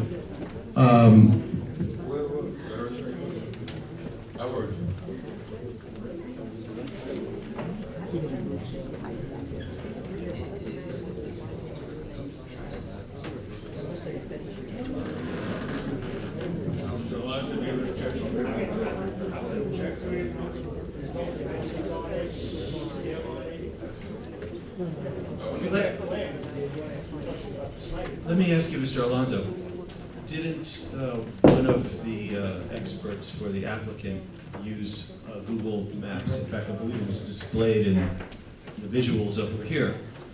Were they not using Google Maps? This is the identical process. It's not the same. You can ask, do you want me to talk? There's no scale on here. There's no north arrow on here. Microphone? There's no dimensions on here. There's handwritten notes all over it. I don't know what this is. If you want to talk about the site, we have a plan right here with all the dimensions of the site. Okay, I'll tell you what, we'll just deal with Mr. Jenny's rendering. I think that'll be fine. What I would like to, okay, let's go on. If you could take a look at lot 11. Of course, we have the 3 lots which comprise the site. That's the Dado residence on your map, right? Yes. Okay. Now, I'm going to go along with your concept that you just stated before our break, where you said that you are considering, in the number that you're giving for lot coverage, you are considering impervious structures. Correct. In there, okay. For the moment, when you take a look at that map, you've said 100%. Do you see that verified in that rendering of Mr. Jennis? Told by Mr. Jenny, he's done an actual calculation, it's 70%. 70%. Okay, you're going to say 70%. I'd like to enter in a photograph. I don't know if this is going to be admissible or not, but I'll give it to you, Mr. Alonso. You can take a look. Okay, I'll give it to the board attorney. In fact, I'm going to give you 2 of them, and what they are photographs taken from 6608 McKinley Street, McKinley Drive, McKinley Place. Oops, there is some. And they're just basically photographs of the Dado backyard as well as another of the lots. And if you could take a look at the, I'll let the attorneys do that.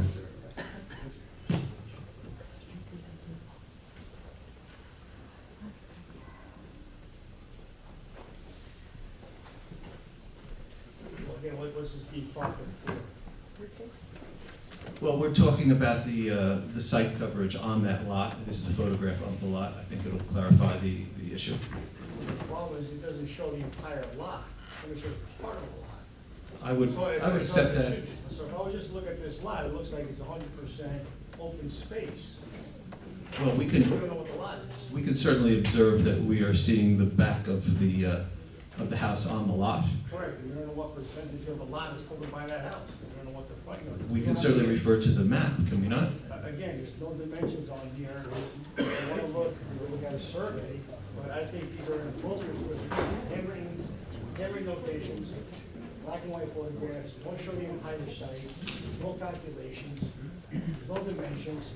If you want to show for purposes of making a calculation, I think these are inappropriate. I don't need to make a calculation from these photographs. what I need to do is verify the planner's statement that this lot, first off, was 100% covered, and after that is his statement that it was 70%. And Why do you need pictures for that? Won't the board, as you always say, won't the board? Excuse me. the reason is that the planner is claiming that these impermeable structures are going into this calculation. When we take an actual look at the property, now, we know that some of these drawings, in fact, this drawing, we know this drawing historically is inaccurate, okay? There's a shed on the property of the service station, which does not exist now. I don't know when these were made, but I'm continuing with what I'm saying. The shed is not presently in existence. And I would also say that, in answer to your question, that whatever was indicated as an impermeable surface in the rear of the Dado residence does not exist at this time. I have a photograph here which testifies to that fact. Okay, so essentially what you're doing is you're using these photographs as a matter of commentary to rebut the planner's testimony. Absolutely. Okay, let's hold it for the public comment. Next. Okay. Let's just refer to the Jenny rendering then. Can we go down the list and we'll take a look at lot 10? That's the lot. Unless you can form a question to him about that. Your question is, in other words, Well, is it a planning question based on Mr. Jenny's well, drawing? I think what Mr. Breakstone is saying is that that whether it's critical or not, that some of the structures that the planner is testifying to that may have been there historically are no longer there. Absolutely. Okay. And tonight, our planner has testified that it was 100% coverage, including permeable structures, as he said. And then he backed off when he took a look at the map. My contention is that the permeable structures that are shown on that map do not exist. I have a photograph to demonstrate that the actual coverage on that lot is in fact less than that 70%, which would be indicated on the map. You mean at present? At present, yes. Okay. So that, wouldn't this be a question for Mr. Jenny then, because it's his plan that Mr.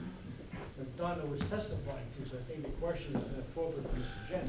But it's Mr. McDonough who has supported the theory that the lot coverage is 97.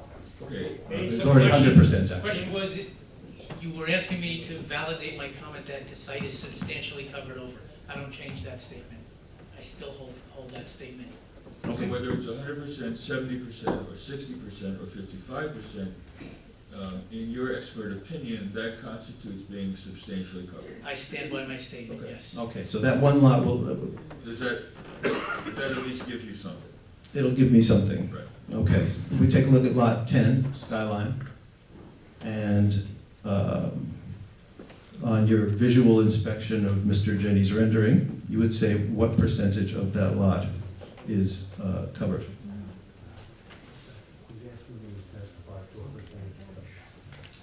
Are you looking for a number? Is it substantially covered? Lot number 10, yes. Um, I'm looking at the site in aggregate. We're dealing with an assemblage of 3 parcels here. Right, three, well, but you could take each lot and take a look Why? individually. We're developing the entirety of the parcel. We're developing the entire parcel, all 3. Okay, but we're talking about the expansion in the degree to which there's coverage on this lot. That's what you wrote up in your report. There is That's what you were no describing. relief necessary for the aggregation of 3 lots. For I'm not utilization of discussing 3 relief. lots here, there's no relief necessary.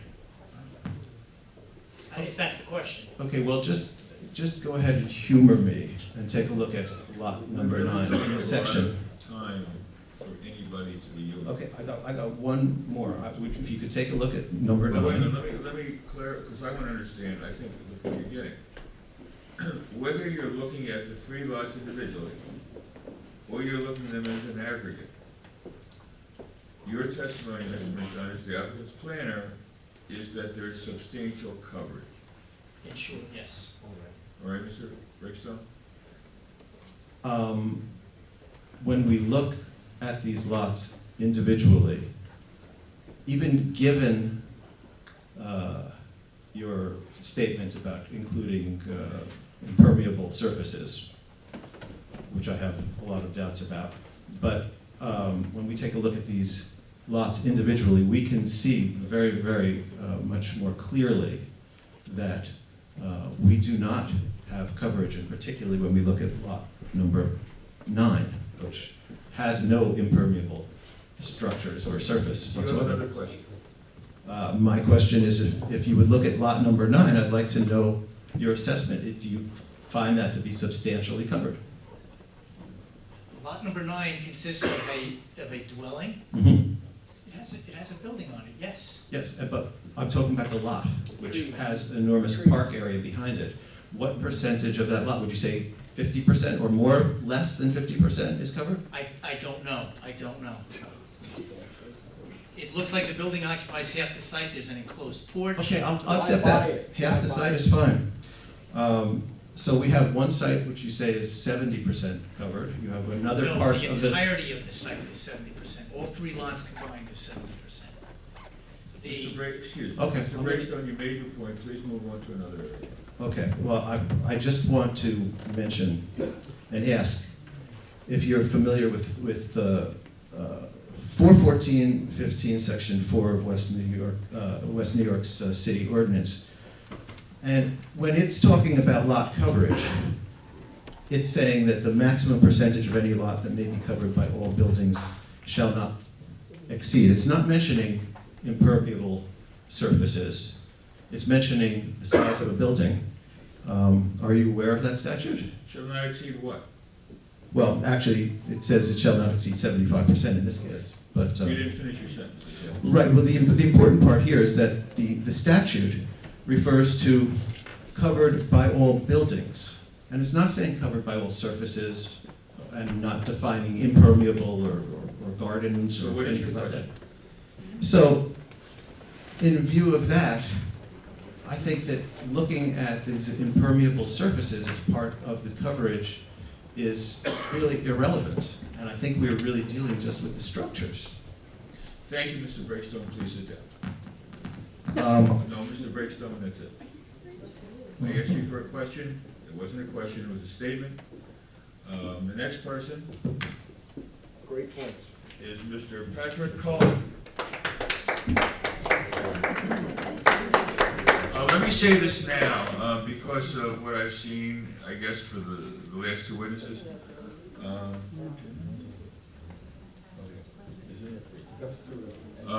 Witnesses will now be limited to 10 minutes for the questions. We all acknowledge this is the second time around. Right now, we're into approximately, I'm going to guess, the 4th hour? Approximately the 3rd or 4th hour of questions regarding these experts. So the remaining witnesses, 6 witnesses will be limited to 10 minutes each. So please call your questions. Make sure which areas are important to you. And please feel free to come forward. Yeah, and before I step down, Mr. Chairman, I just want to say that I really feel like I'm being denied my statutory right to ask these questions. I understand you feel that way.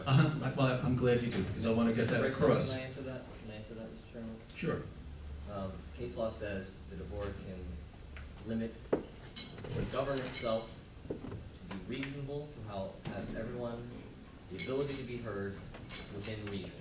This is the second time around for everyone, and to allow everyone the opportunity to come up for a second time, the chairman is limiting it to 10 minutes. I understand, but I just want to say that the witnesses for the applicant, I didn't see any kind of time constraints on their presentations. And I really think that putting a time constraint on the public to ask questions that are of importance to the public of those witnesses, I really think it demonstrates bias on the part of this board. Here, here. I understand what you're saying. Thank you. Thank you for your comments, Mr. Briggs. Mr. Cohen. I swear to tell the whole truth, nothing but the You don't truth. have to be sworn in. 6267th Street, West New York, New Jersey, Patrick Cullen. Now, Mr. Cohen, you understand this is for asking questions? Yes, I have 10 minutes. No, don't worry about it. This is for asking questions. When it comes time for your comments at the end, that's when you'll be sworn in. Oh, roger that, thank you. This is Yes, just sir. questions of the experts. Yes, sir. My first question is to Mr. Carl Jennings. Yes, Mr. Jennings, why is there a local and state regulation that applications of properties within 200 feet of another municipality have to notify the other municipality? I'm an engineer, it sounds like a legal question. Right, and you're also an engineer, you're the Town of Guttenberg Planning Board, Zoning Board engineer. That's why I'm asking you that. What was the question? I'm asking Mr. Carl Jennings, because he is also the Town of Guttenberg Zoning Board and Planning Board engineer, why is there a local and state regulation that applications of properties within 200 feet of another municipality have to notify the other municipality? That's not an engineering question. Excuse me, do you know the answer? It's not a laughing question. Do you know the answer? I'm not trying to laugh. If you either The know the legal requirement, as I understand it, is 200 foot, so therefore, if 200 foot falls out of the town that the application is in, and it's in another one, in order to comply with the 200 foot notification, it has to go into the next town. That's my understanding. Was that your question? No, my question was why? Why? Why is that?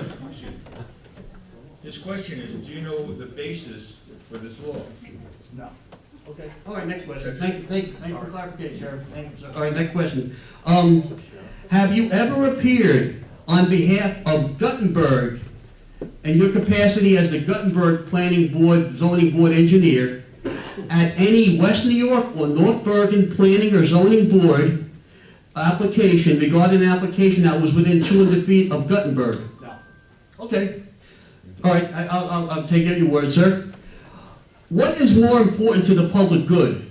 Your obligations to the town of Guttenberg as a zoning board, planning board engineer, or your current job as engineer expert to Lake Meridian Boulevard East? I'm going to object to that, that's totally irrelevant.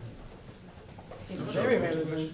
My question, Chairman Blaine, is what is more important to the public good?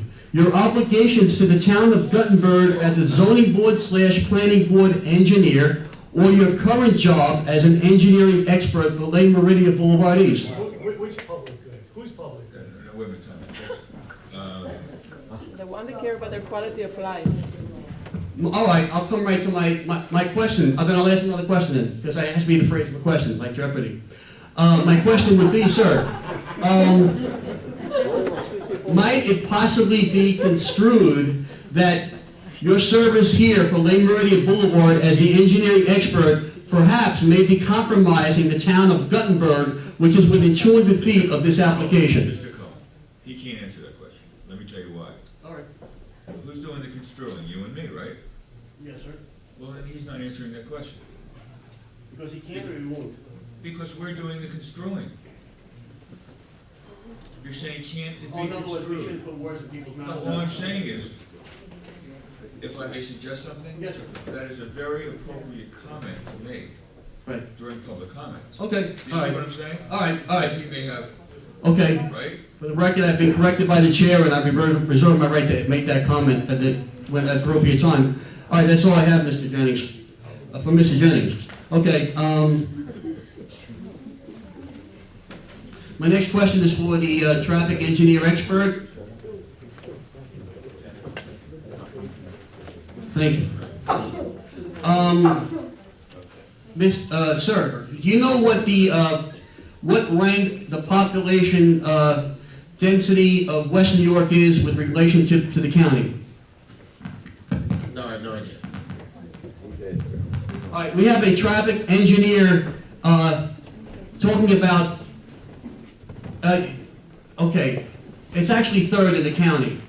Do you know what the population density of West New York is with relationship to the state? No. It's third. Do you know what the population density of West New York in relationship to the United States? That's, No, I don't. it's also third. And by the way, Gothenburg is number 2. Okay,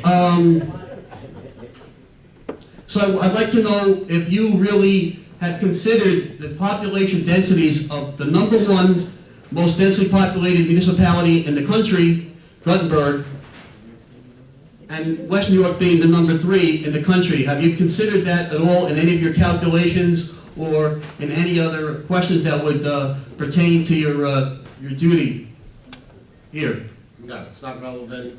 Typically, densely populated communities generate less traffic for land uses. Okay, well, our insurance, if anyone here works for Allstate or State Farm, I would suggest, as a comment, but I would like to raise it just...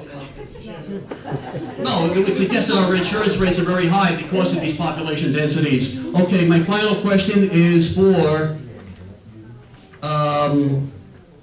McDonough.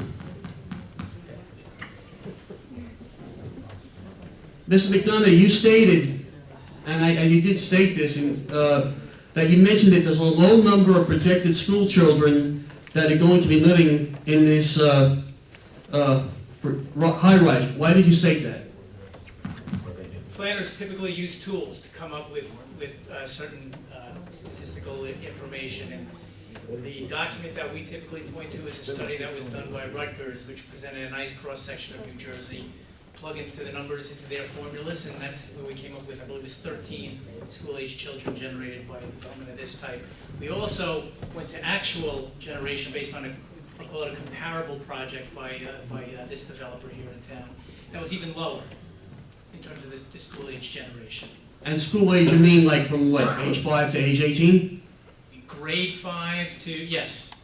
Age 5 to age 18. I'm sorry, age 5 to age 18. All right, now, did you mention any other demographics specific to any other age groups? All I heard was the school children. I didn't hear any other age No, I groups. don't think we did a full, the Rutgers study does talk about demographics in terms of the full-blown population generation, but we were simply doing a comparison of school-age children for the purposes of our analysis. Okay, are you aware that that the owner of all 3 projects, because someone else was shut down by the attorney because it's a different project from Lake Meridia Park Avenue, the common denominator is Mr. George Capadogli on this, that he has applied for in other projects and received long-term tax abatements which pay no school taxes. That's why I'm mentioning this, all right? Because what may happen is that if this is approved, that the governing body may go ahead and push on a tax abatement and no school taxes are paid. And that's probably for a comment at the end. All right, okay. Also, finally, this is absolutely the last question of anyone with this. Mr. McDonough, you did state in the that the 2013 master plan indicates rezoning, including along Boulevard East. You did say that. I think what I was referring to was the 2013 master plan re-examination report. Yes. That did say something to the effect of, and I can actually pull it out if need be, but something to the effect of examining the densities along Boulevard East and certain sections of Western New York. Is any of the properties that is in this application been changed, rezoned from one master plan to the current one? Have any properties been rezoned? Yeah, the properties in your application, are they being rezoned, or have they been rezoned from the last master plan? I know the answer to this question. This is the form for a use variance. We're talking about a specific piece of property, not changing the whole zone. Right. This property has not been rezoned. It's still zoned for 3 stories, not anything higher than that. So you would need a variance for that. Thank you, Mr. Cole. Thank you. That's it. Thank you. Thank you, sir. Thank you very much. Ms. Bryceland? I'd also like to put on the record that we started the questions with one break at about 7 after 10. I'm sorry, 10 after 7. It feels like 7 after 10. 7 after 10, and it's now 8:45. The first 2 questioners had about, half an hour each? This questioner used about, I'm going to say about 15 minutes.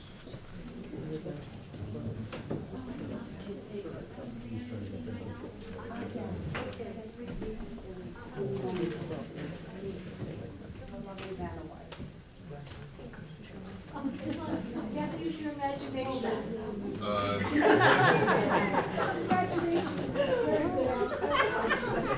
You know, I'm trying real hard. All right. Absolutely. It's upside down, that one. Okay, so that's all right, you're upside down. You can. This is the right way, okay. This is the little dog.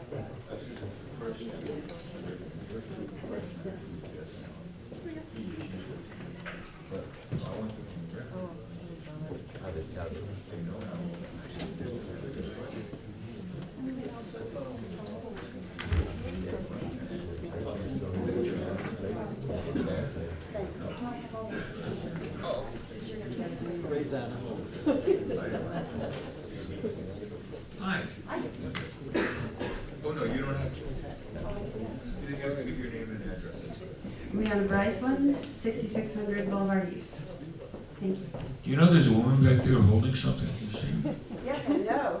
She's also, there's also another one on the other This is side. like the Sports Illustrated, who's in the crowd? Is this counting towards my 10 minutes? No. Okay, good. When the chairman speaks, actually, it's tripled, so you get a benefit, and it's never taken off from your time. Okay, great. I hold you to that. I'd like to enter these exhibits into the record. Sir? Linda, I'm going to need you for this. This is the town of West New York, as seen from the 12th floor of the Versailles My Terrace. Could you flip that around for me, please, so I can get the second one in? Yeah. Oops, don't knock it down.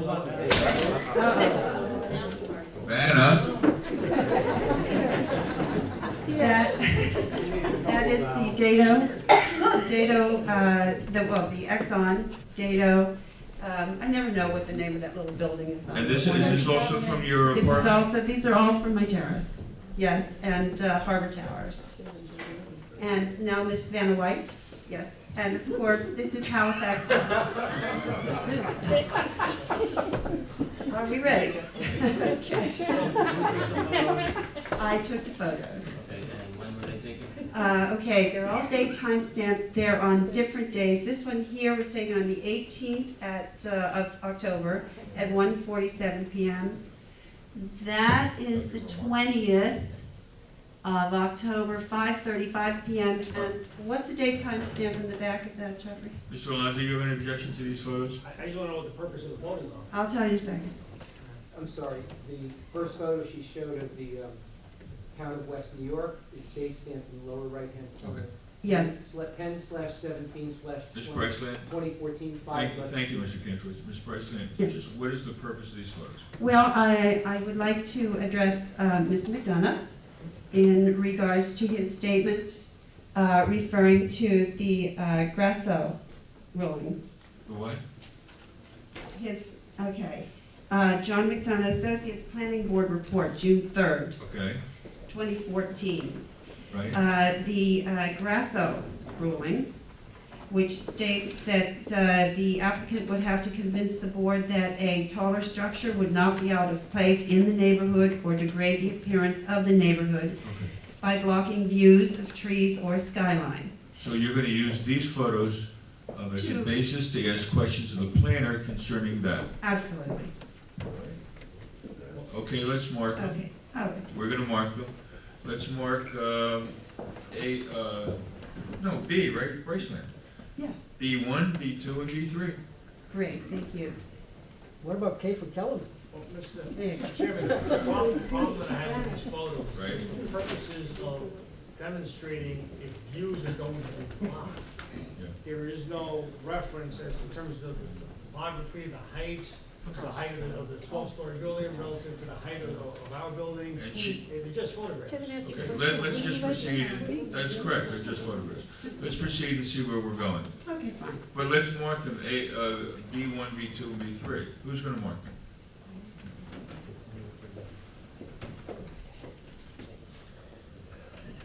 Ms. Bryceland, do you mind if the applicant's architect marks them? Absolutely not. Okay, B1, B2, and the next, right, just turn that around, you got it. Beware of Cuban architects. Beware of Cuban architects.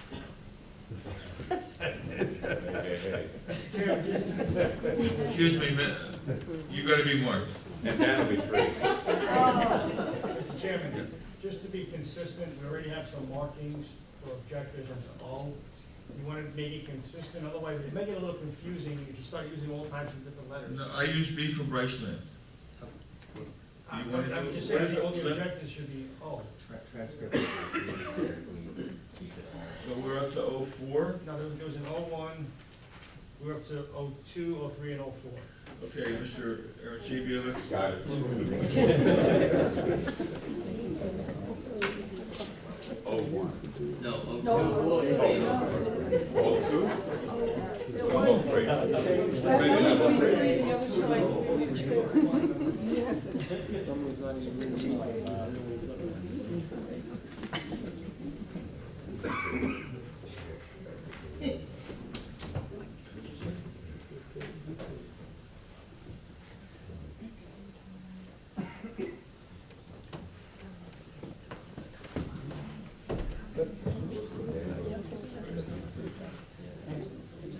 Yeah.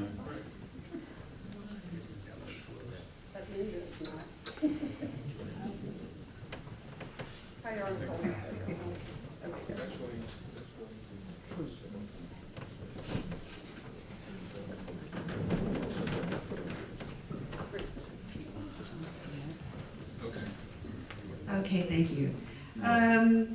This really has very little to do with the skyline view.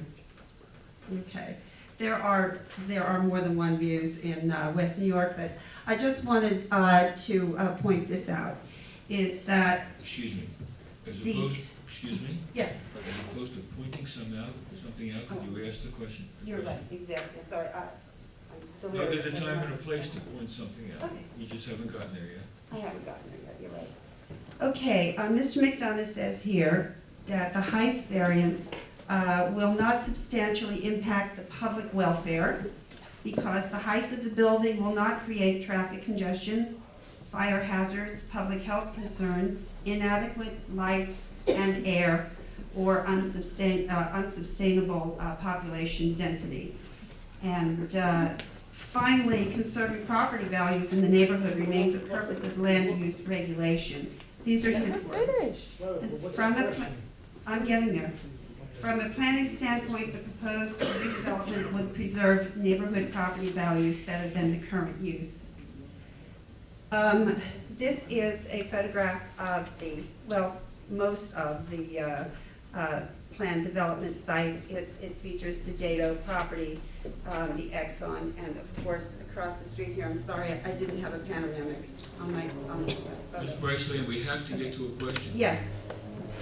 How will this building enhance the property values of the neighborhood when it will be facing directly the first lower 15 floors of the Versailles, which supports 90 homes, 90 home owners, not renters, home owners. Well, before we get that, how did you determine that it's 15 stories? Your plans? But your building is not on our plans. What's the height of your building? My building is 23 stories high. I am located on the 12th floor. Your building is 13 stories plus 15 feet, is that correct? It's 13 stories. Okay. And there's going to be a big red M facing right into my living room. How is this going to enhance my property values? Well, you're looking now at a void, you're looking at a gas station, which is a non-conforming use in the zone. It's not a permitted use in the zone. Certainly inconsistent with the nice fabric we have along the streetscape, a solid street wall effect. I think you can see it with the building to the right of the property in Exhibit 04. You can see it to the building to the left in Exhibit 02, which is a 12-story building. So we're filling a box within the void compatible with what I'm seeing in those photographs. In terms of property values, we're talking about a project that's upwards of $30+ million investment in the community, a substantial investment in the community. It's going to be a contemporary, attractive building that will certainly, again, I'm not a real estate appraiser, but will certainly serve the public better than a gas station along this. But my question is not, my question is very specific to the 90 homeowners.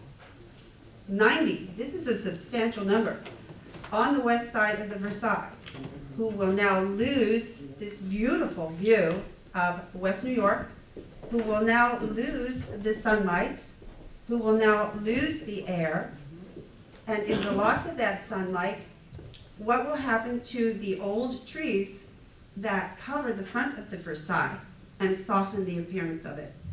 Again, I think that what is proposed here is less intense than what could be realized under the contemplated zone scheme. Again, we're looking at a site that is zoned for high-rise, an area that is zoned for high.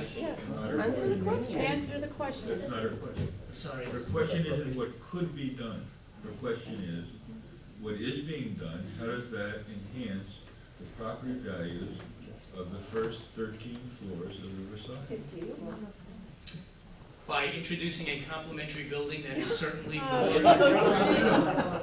That's my answer.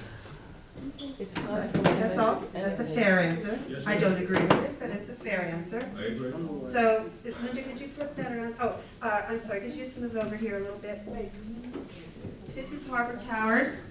As you can see that this picture was taken at 5:35 p.m. Ms. Bryson, what is the exhibit number? The exhibit number is 04. Good for you. Excuse me, no, this is Halifax Hall. Yeah, it's Halifax Hall.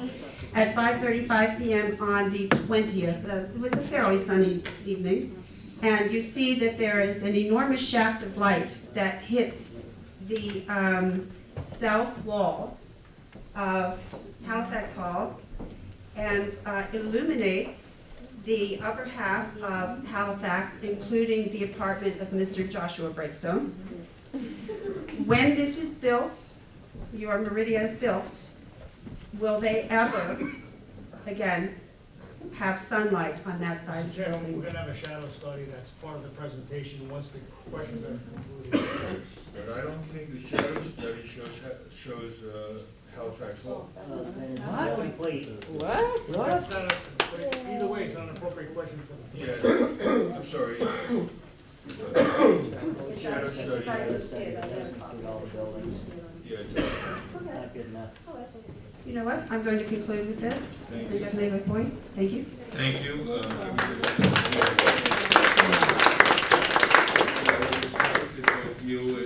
Both you and Mr. Cohen concluded your questions in about 15 minutes, and we appreciate it. Okay, Thank you. I have to hand these to you first? No, hand it please to our board secretary. Yeah, not the board.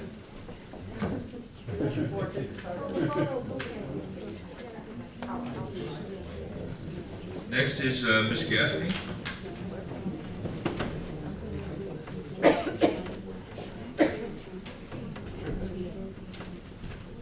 Good evening.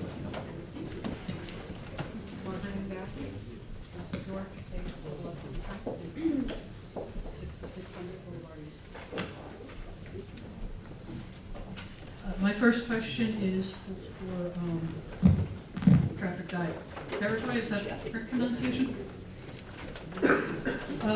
What were the hours for your evening rush hour survey? Between 4 p.m. and 6 p.m.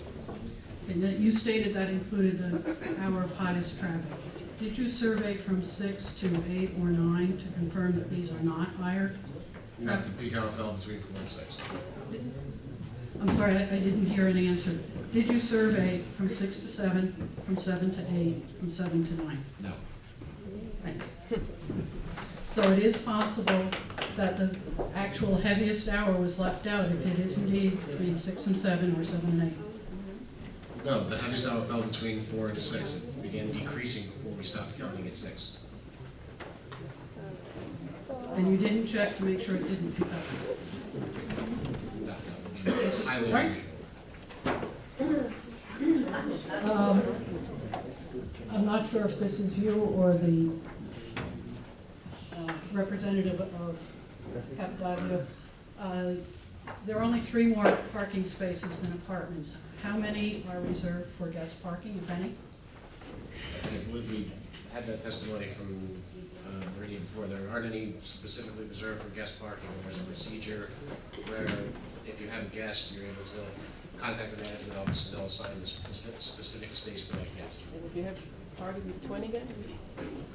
Enough time that the guest will know whether to come into the Boulevard entrance or the 67th entrance, and if 67th, which of the 2?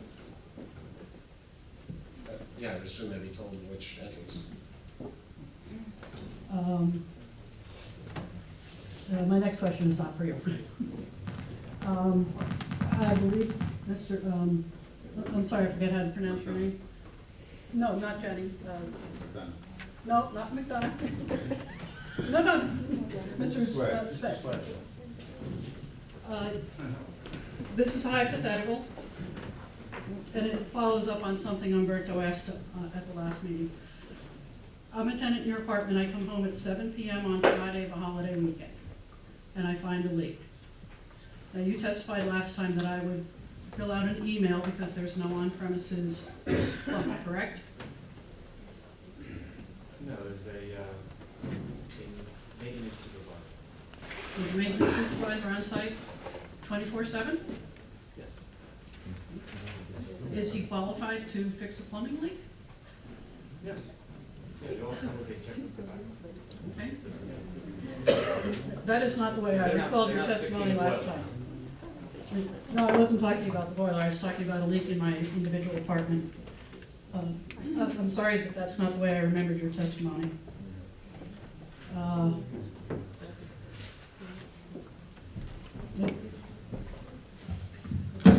Thank you very much. That was only 10 minutes. We appreciate it. That was 3 minutes. Thank you very much. That was less than 10 minutes. We appreciate it. Next is Ms. Hicks. Ms. Hicks declines.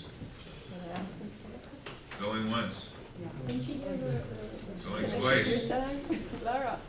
That's it. Okay, Ms. Hicks is not going to ask. Ms. Adorno. Ms. Adorno going once. I'm sorry, I apologize. I didn't see you coming behind the column. Good evening. Okay, how are you? That's good to hear. Myra Adorno, 6600 Kennedy Boulevard East.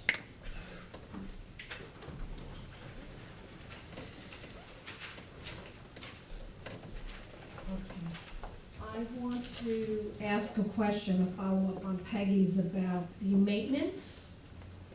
The testimony from my recollection was that there was no, other than the superintendent during the day and the management company, that on any off time you would need to call or put in a work order. What is the response time? The estimated response time? Let me just, because I live in a high-rise, so do you, I forgot. Yes. Are we talking about an emergency, or are we talking? An emergency. An emergency, okay, because work orders are, you know work orders. Yes, you're right. We know work orders. Stand corrected, Right? stand corrected. So this is an emergency. Emergency, yeah. Okay. Emergency, as quickly as possible. Microphone. Microphone. Microphone. As quickly as possible.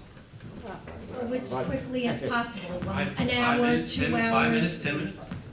Will you have an on-site superintendent 24/7? As soon as they are contacted, they will respond. I'm sorry, Mrs. Lino. An answer, I believe, to the last witness. He said that they're going to have a 24-hour, 7-day-a-week maintenance supervisor who will have at least the rudimentary technical ability to fix, I guess, emergency leaks and things like that. Is that correct? Correct. And that person will have to be contacted, and will respond, I assume, almost immediately if it's a leak, because leaks are important. Absolutely. Regarding how many black seals would you have on staff to monitor black seals? Boiler. Black seal, how many individuals with a black seal? Does the building have a boiler? How, These are individual. How do you provide hot water? I'm sorry, I don't know. Please if use the it- microphone. There's no boiler in the building. No, there's no boiler in the building. Each unit is heated with a PTAC unit. What is that? It's a air conditioning unit, package terminal air conditioning unit with a heat pump. With a heat pump. How is it energized? It's electric? It's electric. It's electric. How do they get hot water? It's a hot water tank. It's an electric hot water tank. It's an electric hot water tank. She has some questions. Go ahead, I'm sorry. I didn't mean to. No, They have no, it. that's- No, we're getting information we didn't Yeah, get. absolutely, thank you, I appreciate the help. It's a pleasure to have. Especially so late in the day. Not yet. Don't say that. You got board members up here that want to. Okay, I just wanted to ask a question, thank you very much. Wanted to ask a question regarding, the garbage, pickup. Who can answer garbage?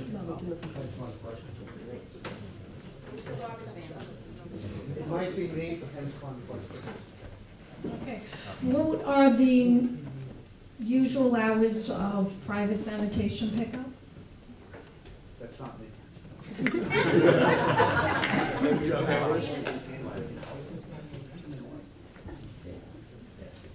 That's a management question. You're going to have a contract with a private garbage company? Yes. Okay. And when do you expect the hours of pickup to be? Early morning hours, between 7 and 8 a.m. Oh, rush hour, rush hour. So this will be during rush hour? Yes. We can schedule it, well, because it's a private home, we can reschedule it at an appropriate hour. So your testimony is if in fact that becomes a problem, you can change the schedule of the garbage collection? Yes.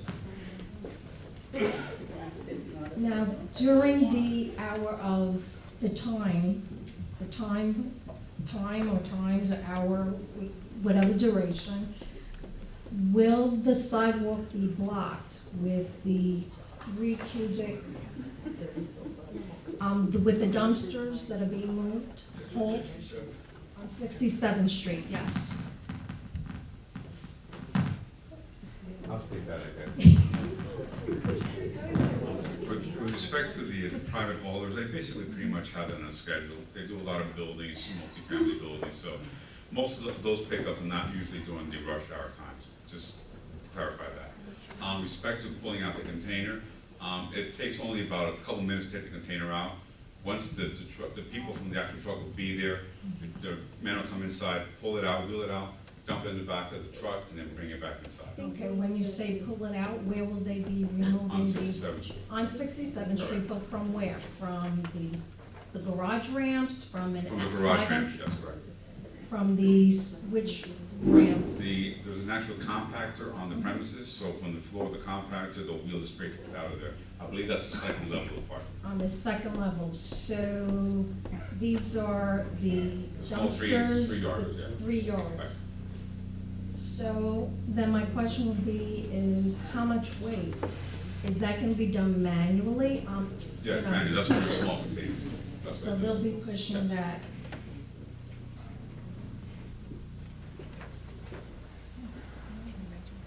And estimate about how many dumpsters do you think you would use? Or how- Depending on the number of pickups during a week, I would think in a building like this, you're probably generating maybe 4 pickups during a week. So you're probably looking at maybe three containers pickup. Is that about? And will the sidewalk be closed off during this time period? No, it would not. Okay, so you'll wheel it straight into the street and, Right, there's a curb cut as a part of the driveway, so there'll be the truck, I'm sure will be parked right there, so they'll pick it up and throw it into the back. There'll be actual hook that actually picks it up and goes into the truck. and during this time period, no one can park on that side of the street, on 67th Street, where the garbage truck will be located?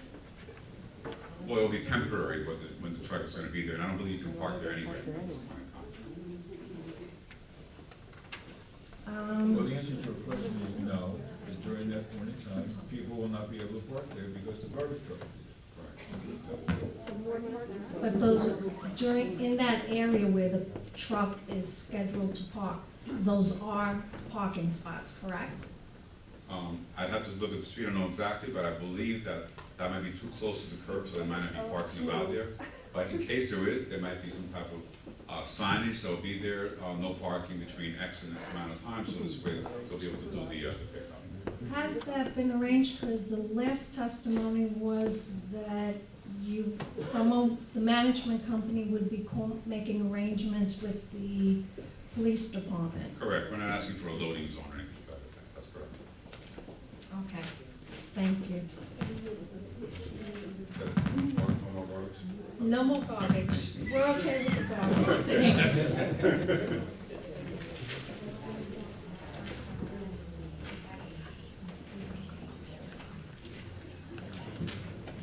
Okay, I have a question regarding the balconies.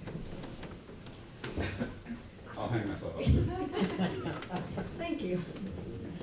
Okay, the balconies are, if I understood correctly, are over the sidewalk, the right-of-way?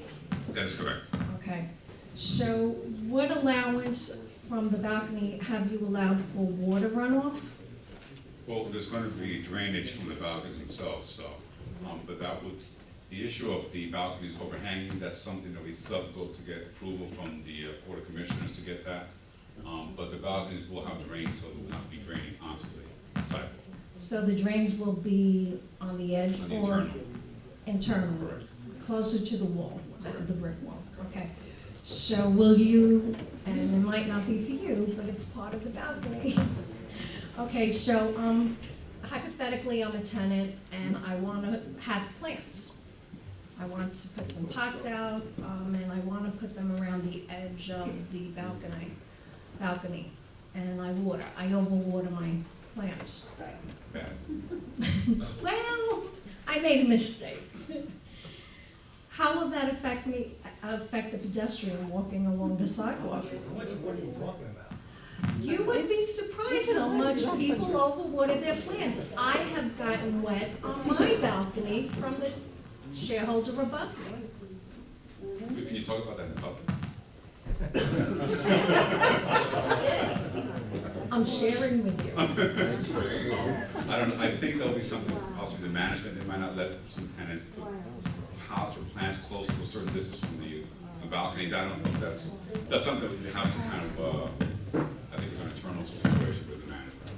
Okay, fair enough, thank you.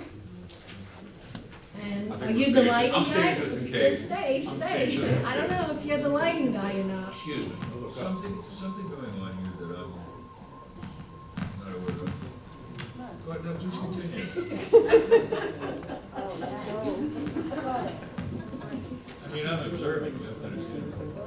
Please continue. But it's wet outside.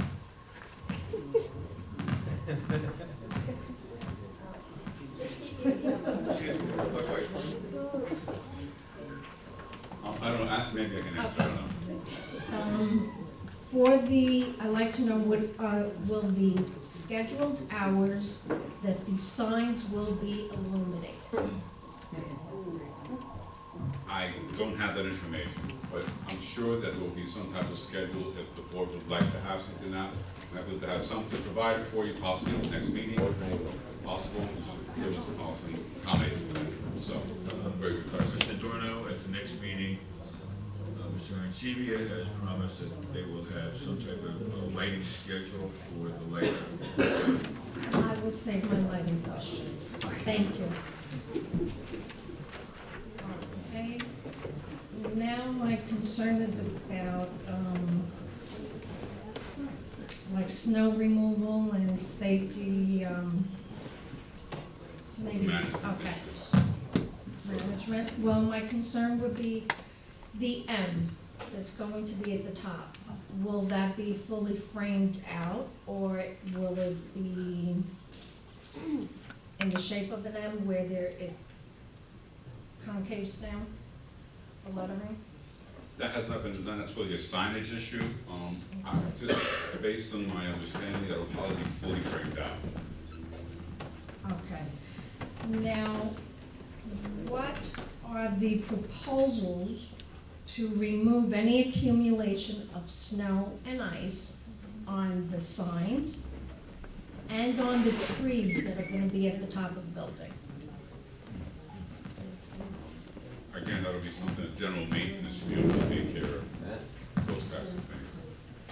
Well, I'm asking because, well, it's a comment, but my concern is I get accumulation of snow on my balcony. I go out and I sweep it before it gets icy. Because the concern is just so that ice does not fly out onto the sidewalks, so. I think the answer was the maintenance there. Okay. I mean, certainly if that causes any type of hazard, they'd want to make sure it doesn't. I mean, they're liable for maintaining the building, and, you know, so I would think they'd want to do that. Okay, thank you. Traffic. That's it, I'm sorry. Don't worry, he'll be in the hall.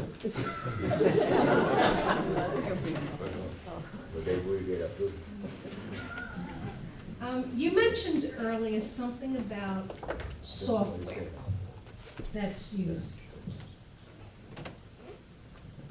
for your calculations. Yes, it's called the highway capacity software. Okay. Where did you get your original numbers to input on the software? From traffic counts, city and field and county cars. Counting cars? And back to, and why do you not consider the hours of 7 p.m. through 8 p.m. rush hour traffic? Typically, and invariably, almost any place other than up in Sussex County, the rush hour time period falls between 4 and 6 p.m. I've done thousands of traffic studies, and it's almost always between 4 and 6. Like I said, Sussex County is the exception. Have you ever been here actually at 7? No. So this is your, is this your personal opinion? It's based on the numbers. As we count that 2-hour period. The busiest hour fell within that. It started to go back down before 6 o'clock. During what time of the year did you make these observations? Our original counts were in January of 2000. We had counts actually from December of 2008, September of 2011, and January of 2012. This is 2014. What kind of allowance have you allowed for an increase since 2012? Well, between 2008 and 2012, there was a decrease. The question was between 2012 and 2014. What allowance have you allowed? We used 1%. We used an increase of 1%, whereas there really wasn't any evidence of the 4 years. Okay, thank you. That's Sorry, the last traffic count was when? 2012. 2 years ago. April 2014, 12. January I said 2012, 12. September You 2011. mentioned 2014. You didn't mention, right, you said Oh, I'm sorry, 2012. she was asking, I was giving her the previous counts. That wasn't a question. I apologize. April 2014, Okay. January 2012. So there's an April 2014.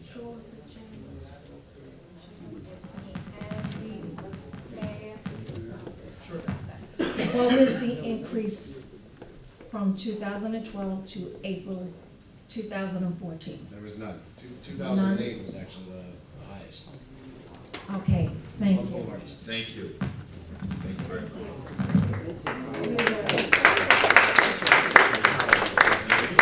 And that was also only 15 minutes. The last questioner is Ms. Orlando.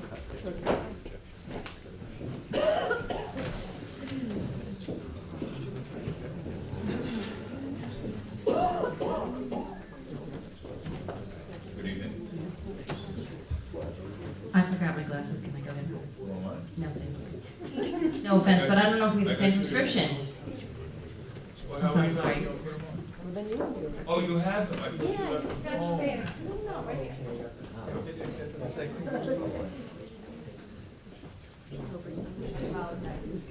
No problem at all. And I will not be taking off your time. Yes, because I'm talking. Okay, so, hi. Amy Orlando, O-R-L-A-N-D-O, 6600 Boulevard East. Good, okay. So while we're on traffic, I may as well start there. You had stated that the traffic hours were between, the peak hours, I believe, were between 4 and 6 p.m.?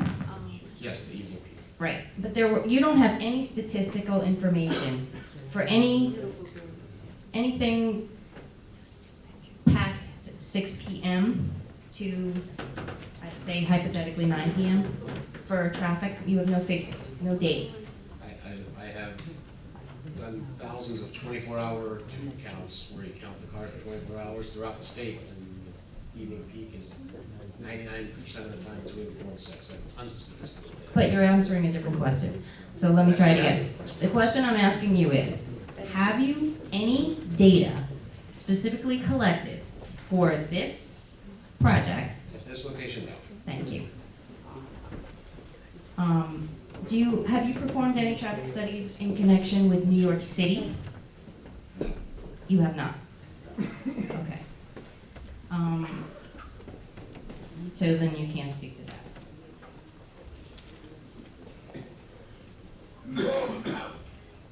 I'm sorry, I'm trying to stay on topic and my notes are out of sequence. That's okay.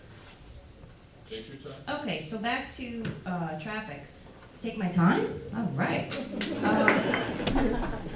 Just keep looking at your notes. Okay, good. So, in relation to fire trucks and ambulances in emergency situations, I am concerned about access on 67th Street. Should it be move-in day, move-out day, trash carting and hauling, 20, 30 hour long period of time? What, if anything, will be done to accommodate access to, assuming, hypothetically of course, that there will be residential vehicles parked on 67th Street, because I think we could all agree that's a safe assumption. What steps would you take to, or what it will be done in order to make sure that access will be not denied or obstructed? That will be up to the police department. What do you suggest? I mean, people park on 67th Street today, won't be any different. It will be a little different because you'll be carting and hauling or moving, right? From the curbside, not from the middle of the street. So Nothing this that will we're not proposing is block gonna the block street. roadway. No, nothing that we're proposing will block the roadway. We couldn't do that. Okay. All right, I think that's all the questions I have for you at this time. Thank you. But thank you. Excuse me, I have a request. No, just for him. Oh. I'm sorry. Sorry, Amy. You were gonna say, Mr. Chairman? I was going to thank you. Oh. You thought I was done? Yeah, it's okay. Silly me. Okay, so,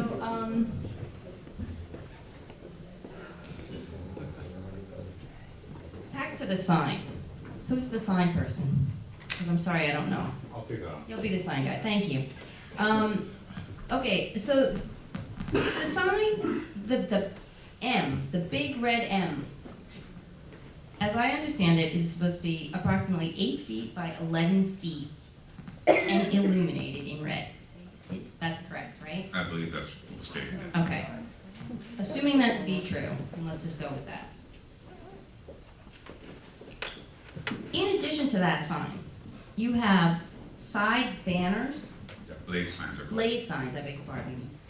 You will have blade signs. How big are the blade signs, do you recall? I don't recall, but they're probably, I would say, about 10 feet long, also about maybe 4 feet wide. And they are going to overhang into the public right of way, is that correct? That is correct. Okay, and And you how? need permission for that as well. Right, that's why you're gonna need the variance, right? Okay, but, No, that's what, they gave permission to the board of commissioners for that, not a variance. I stand corrected, I'm sorry. It's hanging over the poles, right? It's county too, so you have to go to the county code. Okay, so like, when this building was being designed, is there a reason that, other than branding, that these signs would be, there are no other buildings that I am aware of on the boulevard or in neighboring towns on the boulevard where there are signs like this on any of these high-rise, quote, comparable residential buildings. So why are they needed or wanted here? It's, like you said, it's a branding issue. So it's about marketing. Absolutely. So would this application be damaged in any other way other than marketing capacity? Were the blade signs to be not incorporated as part of this development? Is there any other detriment other than to the marketing of this building? I couldn't answer that completely holistically, Mhm. but I know that our client wants to have that branding. He does that branding throughout his buildings wherever he develops. Mhm. So we would like to keep that. If that would be something that the county would not allow, something like that, I don't know to what extent he would say, I don't want to go forward with this project, I'll Right. still do the project, so I can't answer that specific question. Okay. So, and as far as the red M that's going to be illuminated, it's 8 feet by 11 feet. I am 5 feet 2 inches tall. So, I don't even know if I could reach that high. No, you can't. Okay, let's just pretend I can't. Why don't we Let's- say, it's twice as high as you are? Let's say it's more than twice as high as I am. And let's just be nice and say it's at least twice as wide as I am. I'm gonna be nice and give it to myself, if that's all right. Record show, I didn't even attempt to go there. Thank you, and I thank you for that. Having said that,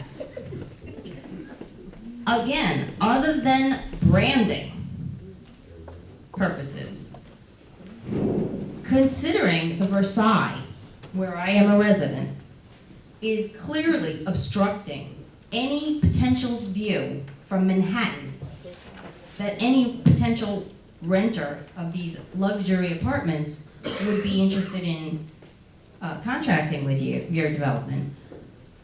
What purpose, other than shining in my neighbor's apartments, does the giant M, in addition to the blade signs, serve other than branding? Is there any other purpose other than branding? I believe that was it. That's it, the only purpose.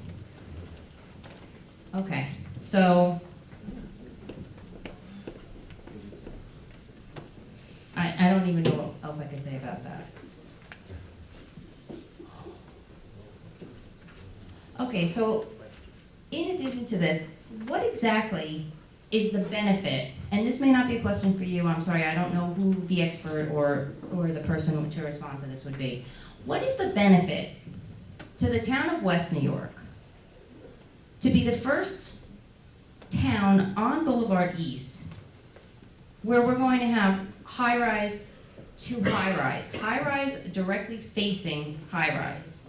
Is there any benefit that I have not been able to come up with on my own that you could proffer to the town and the residents of the town to having this building this high facing an existing landmark building, or not state landmark, but why this site? What about this parcel, these parcels, makes this so desirable a place for this building to be encroaching into the public right-of-way, overhanging? I mean, I could go on, but I think we all got it by now. I'd like to understand, what exactly is the benefit to West New York, as opposed to why not building Guttenberg where there's Boulevard East, or North Bergen where there's Boulevard East, or Weehawken perhaps? I don't know. I don't want to tell you where to put your building, but what is so enticing about this parcel that is not zoned for this, that would make it attractive and a benefit to this community, other than a benefit to the developer? I would like to answer that question, but I think there's someone much more capable to That's answer that question. perfectly fine. I understand completely. And I'd like to hand this Thank you. beautiful microphone to Mr. John McDonough. Thank you. And again, I'll fall back on my direct testimony where I talked about compatibility and form-based zoning and planning and trying to create a nice effective blend. In addition, if we look just a little bit to the north on Boulevard East, I do see a cluster of high-rises. And Now- excuse me, before you go on, I don't mean to interrupt you, but I think I have to stop you right there. The cluster that you see, do they share the same zoning requirement as we have? Witness to answer the question before she gets into a debate. Well, I'm sorry, but I have to interrupt you, Mr. Alonso. Get into a debate with him. Let him I'm not answer getting the into a question. debate, sir. What I am saying is you are comparing buildings, and that first of all aren't in West New York, which is fine. However, you are also making a comparison to buildings that are zoned with another zoning classification than the parcels that you are seeking to develop. So I think that in the interest of fairness, you need to compare apples to apples. We have to make this a question. So I had a question, and then we went to And I'm Guttenberg. prepared to answer it. The question was, why should West New York be the first municipality along Boulevard East to have side-by-side? The question was whether Face to face. Directly face to face. And the answer is, I see additional clustering right to the north of this property. I don't know what it's zoned. I didn't study that. Nobody asked me to study that. The question was, why should West New York be the first? Where? It's not- Where? What benefit does it have? No. Clustering does not necessarily mean face to face. Wait a minute, right? I understand there may be clustering going north along Boulevard East, but where is there face to face two high-rise buildings? By the Galaxy, I believe there are 12 stories on the other side. I'd have to. No. I live in the Galaxy. It's a three-story nursing home. You don't have to check. All right, and of course, there's a 12-story building on the other side of the street here on Boulevard East. Not facing another building. Not facing our building. My question, sir, was directly face to face on Boulevard East, Okay, let's do it. for the record. Let's do it this way. Mr. McDonough is giving you the best answer he can.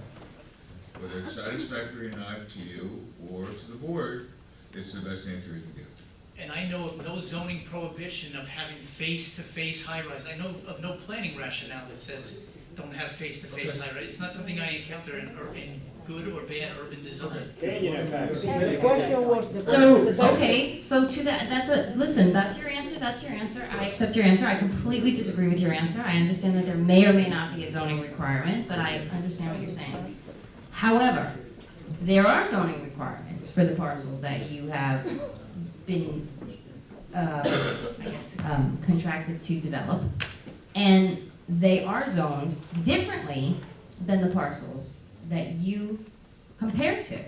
Bless you. So that, to me, is not a fair comparison, and so I do not think that it is appropriate. All right, I'm sorry. You're right. I needed the question. I'm getting there. There's a caboose. What do you mean there's a caboose? I mean, I'm getting to the end. All right. Gave me extra I time. thought we were doing the height, and that's Yeah, nothing. we were. In any event, so there is no benefit to any community that you can evidence to have high-rise to high-rise. Is that what, is There that? is no benefit. What is the benefit of having one high-rise facing another high-rise, if any? From a planning standpoint? Yes. Compatibility. And by that, what does compatibility mean? Uniformity? Chairman, I've answered the question, I don't know. That's the best answer. Thank you. Okay. Since there are no guest parking spots allocated, and again, this may not be your question, pass the mic, spin the bottle, whatever you want to call it. Whoever the appropriate party to answer would be. What exactly is the reasoning behind no guest parking spots? Is there a reason that we don't do, are these people never gonna have guests? Do we think there's an abundance of parking in the vicinity that I'm not aware of? No, I really can't, I'm sorry. Oh, Mr. Alonso, you're getting paid by the hour, what are you worried about?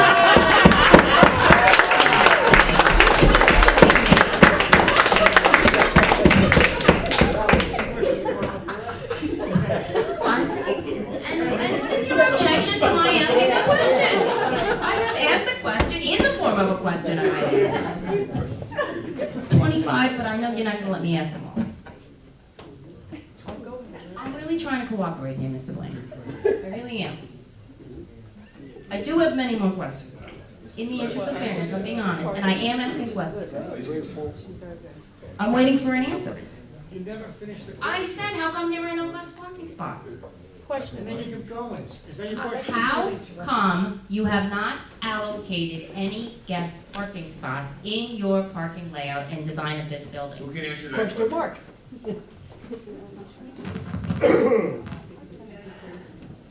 Members of the public, we've had a request, if you would please keep your comments to yourself at this time, or take them in the hall, either one. Thank you.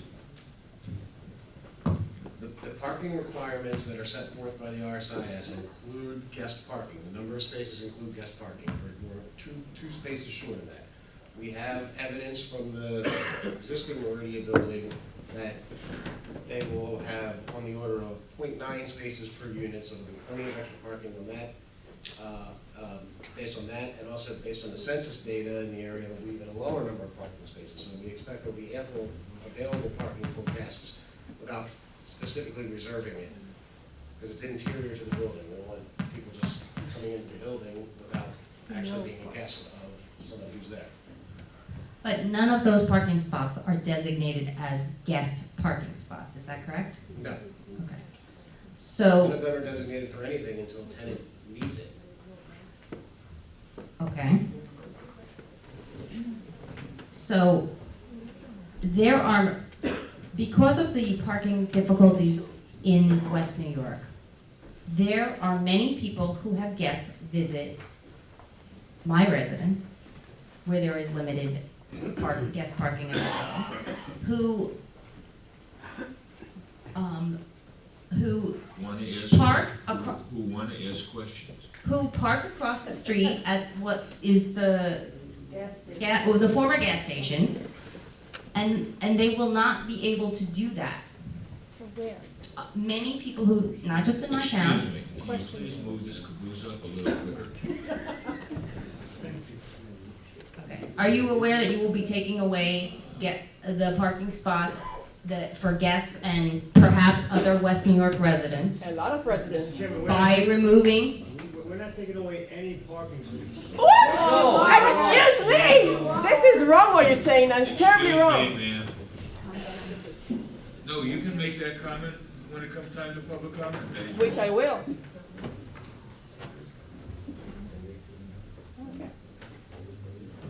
So, the question is whether you're aware that you're taking away public parking, not public. Yeah. Yeah. Yes. Yeah, I guess it might be public.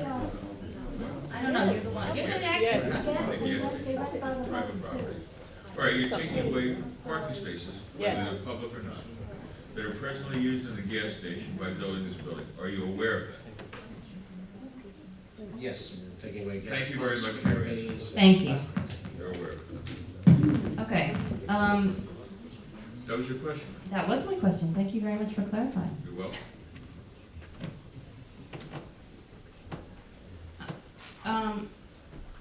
Okay, I have another question about the canopy.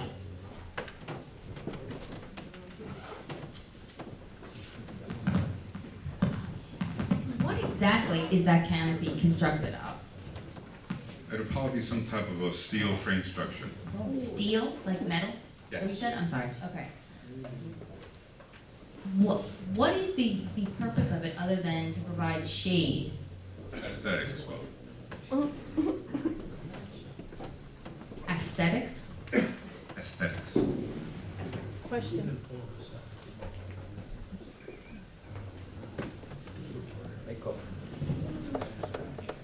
Mr. Orlando, as we're both aware, you've gone way over the 10-minute time. Can I get two more Excuse me. pretty, please? Can I finish? Yes. So as not to startle anybody, you now have 5 minutes, and I would ask you to prioritize your 25 questions, so that whatever are the most pressing can be done in that 5-minute period. Is that fair? Not exactly, but I'll have to accept it. Thank you very much. I appreciate your consideration. So other than the one superintendent or managing agent, how many jobs exactly will be coming in West New York by this development, once it's constructed? Again, I think I'll pass Sir? this off to someone who might have that information better than I. Okay. We're burning daylight. Construction jobs or full-time jobs? Employing people who reside in West New York, Doing construction or after construction? subsequent to construction. That's it. All right, whether they're West New York or not, once the building is built, how many employees will management have? Three. Three. How many? There'll be a leasing agent, there'll be a property manager possibly, and a maintenance supervisor. So three. Three. Oh, come on. So the maximum, even if all West New York residents, is 3. So it seems like there's not going to be a lot of jobs. You've applied to have tax abatement relief for this project, is that correct? No. No? Will an application be made for tax abatement? Decision has been made. It has been made, I'm sorry? Has not been made. It has not been made? So it's still under consideration, the potential exists? I never said that it was under consideration. Okay.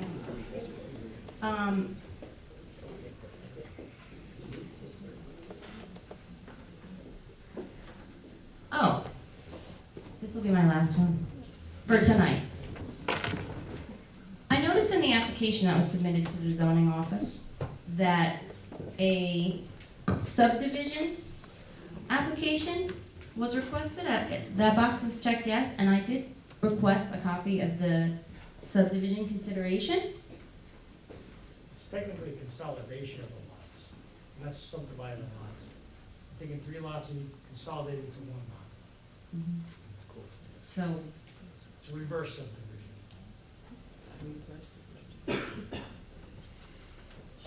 I'm sorry, I'm confused, and maybe this is procedurally, because in the past, when we've tried to combine 2 of the 3 existing lots that are trying to be combined for this development, there was never an indication on the application to the zoning board that there would be subdivision consideration requested. And now there is, and perhaps it's my ignorance, and I am not a professional on this, but I don't understand what has changed between the 2 lots being combined and the 3 lots being combined, that before the answer was no, and currently the answer is yes. So Well, it's 2 different applications. I understand that part. So we're dealing with this application. Right. So how come when there's 3, the answer to the subdivision question is yes, and when there were 2 lots, the answer was no? It wasn't included in the first application. Could you speak up, please? Use the microphone. Should it have been included in the application? It doesn't matter, that application is moved. I'm not going around in circles with you. Should it have been included? Yeah. I don't think it has. Use the mic, please. Microphone. Use the microphone. Mr. Microphone, we Alonso? can't hear you. Once it's under common ownership, you can just merge the lots. Microphone, please. Okay, then her question would be, then why is it included here? Because it's not under To contract. be overly conservative in the event that there's an appeal and somebody raises an issue that you didn't request subdivision or notice from the subdivision, it's covered. That's a fine answer. Yeah, they're doing it to be very, very proactive. So I still don't understand what they're asking. I beg your pardon. And I really don't appreciate that comment, Mr. Alonso. That was really not appropriate, that I don't have to understand. I take personal offense to that. And I would very much appreciate your apology. I've been very respectful, and I'm sorry we have a difference of opinion, but I have treated you with respect, and I appreciate it if you would kindly show me the same. Here, The here. fact that I don't understand it doesn't mean that as a resident of this town, I am not entitled to voice my concern and ask questions on this matter. And if that's not the case, Mr. Blaine, I would very much appreciate it if you would correct me. Let me try to state the answers that I got. Let's see if this has satisfactory. Regarding the first application, it wasn't felt that it was necessary to make a subdivision checkoff. They did it for this to be conservative and proactive, just in case it was necessary, even though I don't think they feel it is. But they did it anyway. So if there's an appeal and an issue was raised, they should have done it, they did it. That's the answer I got. Is that correct? That's the answer. That's the best answer that they're gonna give you. That's perfectly fine. Okay, thank you. But I am still entitled to ask the question. And I don't And that's think I why- was out of line to do that. And that's why I supported you and asked you yourself. And I thank you. You're very welcome. That's it. Thank And you you're very much. still entitled to an apology. Okay, that's the end of the public question. Excuse me, I have a request. I was not present at the last two meetings because I was away, I could not be here. Right. I was not aware of the dates when I Yes, made my travel yes. plan, and I would like the opportunity to I'm speak. sorry, the public questions have been closed. Mr. Blaine? If, The public questions were closed at the last meeting. but I was not present, I could not be Well, that is present. not the board's fault. Well, why The is public it? questions have been, why are these people? No. I'm asking you, board members who were not present at the hearing get to vote. Now, I had a valid excuse for not being here. I'm directly affected by this, and I would like to ask questions. And I'm I sorry, think- the public question portion has been closed. Well, I think your response is very inappropriate and very unfair. Thank you, it'll be on the record. Okay, it certainly will be. Yes, ma'am. Mr. Blaine, I found Mr. Dwight's testimony from the last one, and it's different from tonight, and what he testified to last time was the basis of the question I was going to ask. May I read that? I don't know what you're talking about. I asked him, If you're who's going to fix disagreeing, the leak, and he said it would be an on-site, that is not what he testified If to. what? In fact, I'm sorry, for what? I asked, I had a leak, he responded it would be an on-site technician to fix it, but that is not what he testified last time. I understand. And I had a follow-up question that's based on what he testified I understand. last time. May I read what he said last time and then ask him my follow-up question? No, because 3 or 4 times already tonight, he has, I guess you would call it, changed his testimony to say that there would be a 24/7 on-site maintenance supervisor. So if you feel that he whether you can prove it, if you feel that he testified differently previously, that's a matter of public comment. That's not a matter of question. All right. Because 3 or 4 times it's already, okay? Thank you. Yes, Mr. Cohen? Thank you, Chairman. Mr. Chairman, since Ms. Hicks, who was one of the 8 people, I'm not sure if she was in the audience or not, I think I see her now, since she chose not to speak, can Ms. Palermo have Mrs. Hicks' time? No, because there's no designated hitter, so to speak, regarding witnesses before this board. This board specifically limited the people tonight who could speak to those people that were at the last meeting. For whatever reason, people couldn't attend, that's a different issue. But for people that were at the last meeting that weren't given an opportunity to speak, that's the only reason that the public question period was kept open for tonight. No other reason. We took a list and we went through the list. So therefore, at this point in time, the public question period regarding the experts is closed. What we will now have, is that correct, Mr.? Yes. And it was roughly everybody's second time around? Yes, it was everybody's second time around. Be that as it may, I guess we'll have to take a 5-minute break. John, please. Let's do it quickly.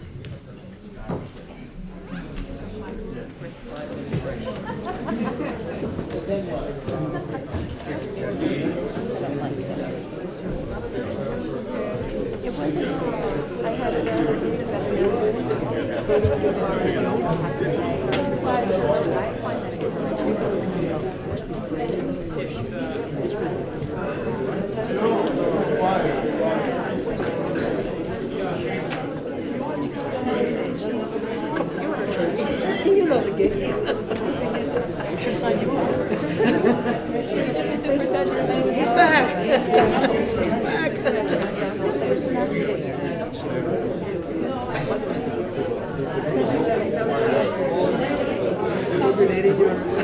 Have a brief. Joe, did you throw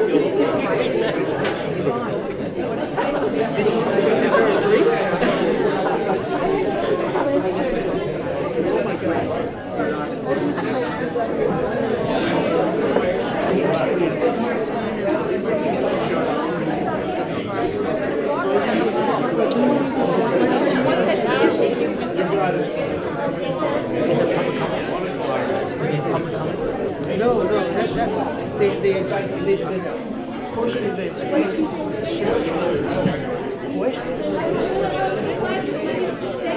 not sure what happened to what's his name, his attorney. I'm not sure they have a testimony challenging questions by the attorney. I don't know which one comes first. And then we get public comments. Then we get more questions. And then we get a decision. Now, what do you, is that a silly question or what? We have an Acosta property. Sorry? We have an Acosta property. No, that got, almost this got burned.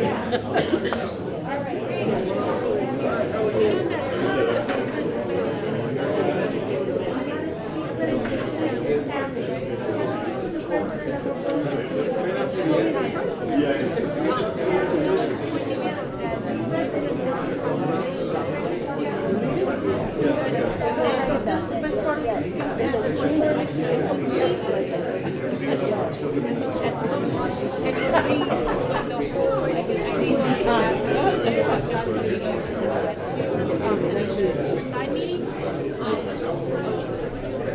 when everyone gets to say bid,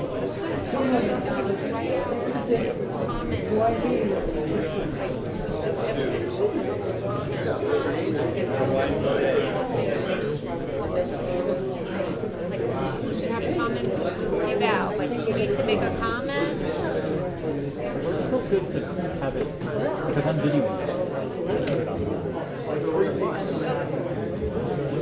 No, this is too, but like that's like you're basically there's a huge amount of people in town. Yeah, I mean I think it was 260. No.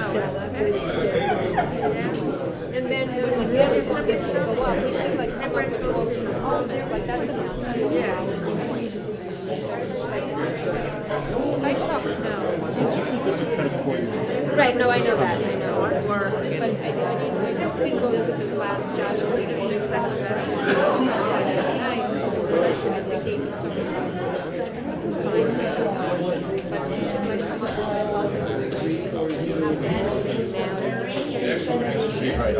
We need them all. I need to like have it,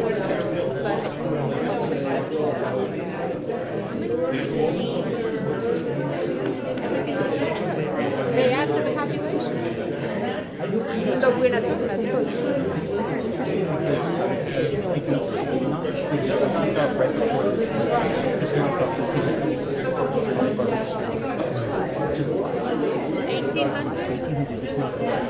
What do you mean they not?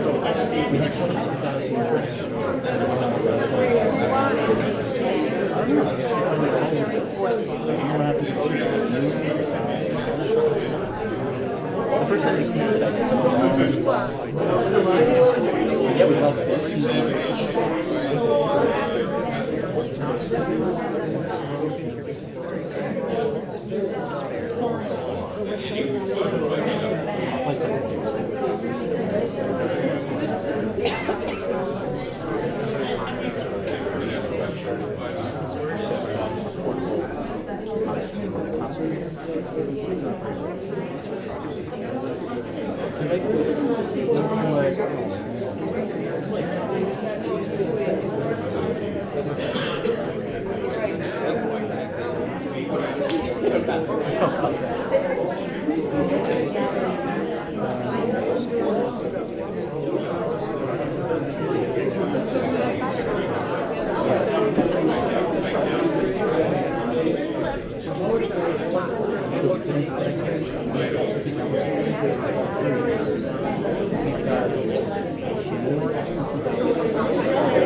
But then you have to insist it.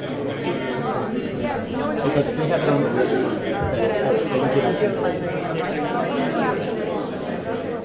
It's only for this election.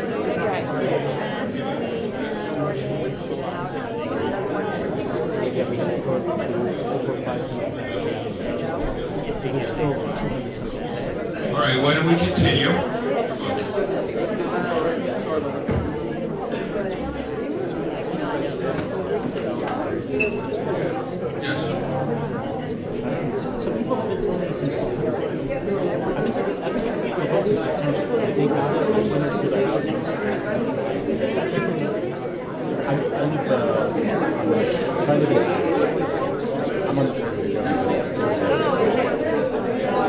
Oh, I think I voted.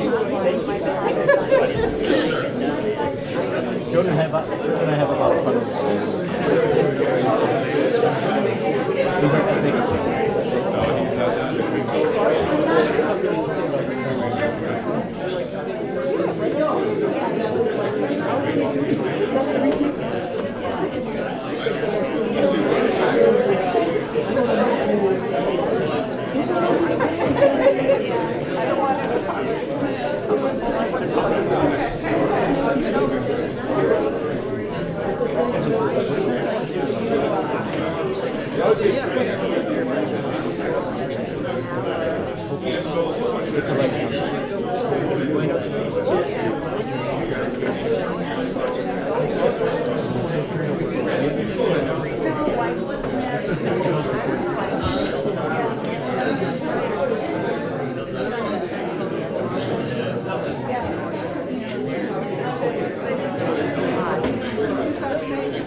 Excuse me, young lady.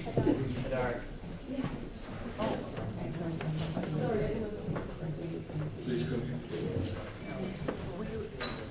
Right? Don't I know you?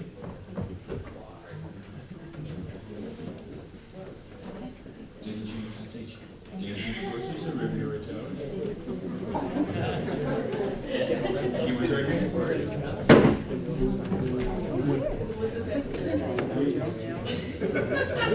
That's more important than the best.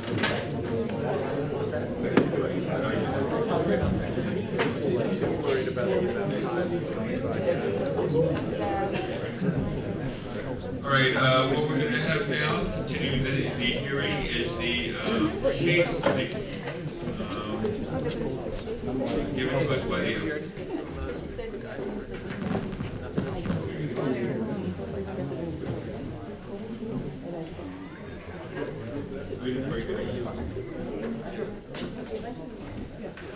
We didn't cause you to cut anything short. No.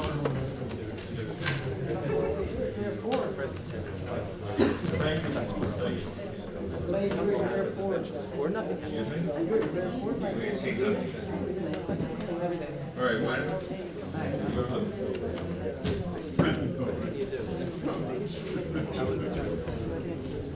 you? All right, why don't we start with the shade study by the applicant?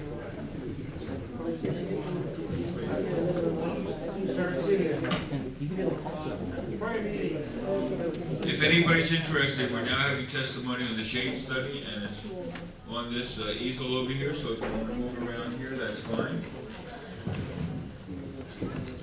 Mr. Arcivia, the board had requested to prepare a channel study. Yes.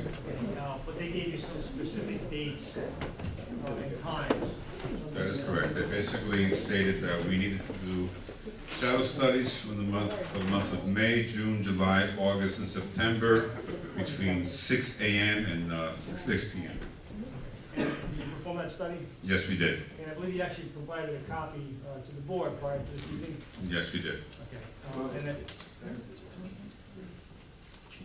When you say 6 p.m., you're including the time period of 6 to 9? Correct? That is correct. Okay.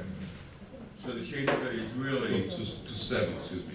Oh, 6 to 7. Oh, to 7. To 7. The shade study really goes to 7 p.m. That's correct. and I see you have a PowerPoint presentation. Yes, we did. So let's you go through it, please. Okay. Yeah, so basically, what we started off in the month of May, what you can see here basically is sort of the clips from like different times. These are each one of the scenes, and you see basically from 6 a.m., 9 a.m., 1 p.m., 3 p.m., 6 p.m., and 7 p.m. As you can see, basically, you see the large structures, of course, you see the Versailles. You also get to see the Halifax just south of our property, and you also get to see the property which we have right across from the Versailles. As you can see in the 6 a.m. photo, you can see the shadow of the Versailles that actually goes over our subject site. You can move on to the 9 a.m. site. The shadow of Versailles again covers the front of our project site. At 1 p.m. basically the sun is high, so the shadows are quite minimal all the way around. As the sun goes further west, you start seeing some of the sun effect on the front of the Versailles from both the Halifax and from our proposed structure. Just basically touching the deck of the actual parking structure. Then when you get to about 6 p.m., you get to see the shadow effect of our proposed structure on the Versailles. You can see the pool area there. We are not impacting the pool up till 6 p.m.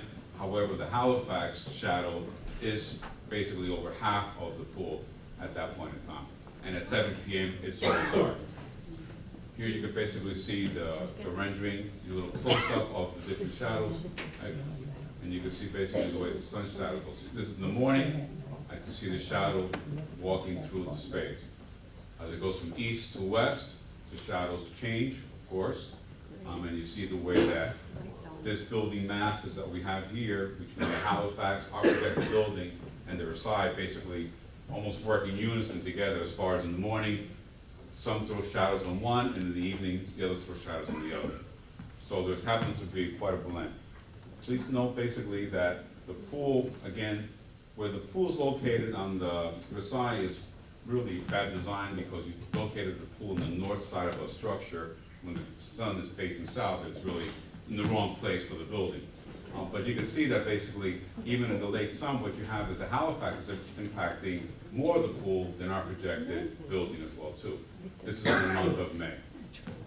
What we sort of ran, we basically said from May, basically we actually start creating shadows on the, say, from the base of Versailles from 3 to 5:30, but we really don't even barely cover the pool in that time period.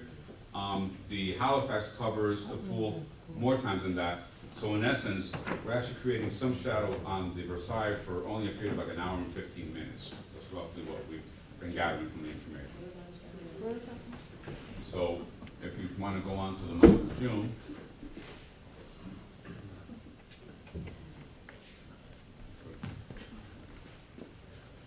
Okay, again, same time, 6 a.m., 9 a.m., 1 p.m., 3 p.m., 6 p.m., and 7 p.m.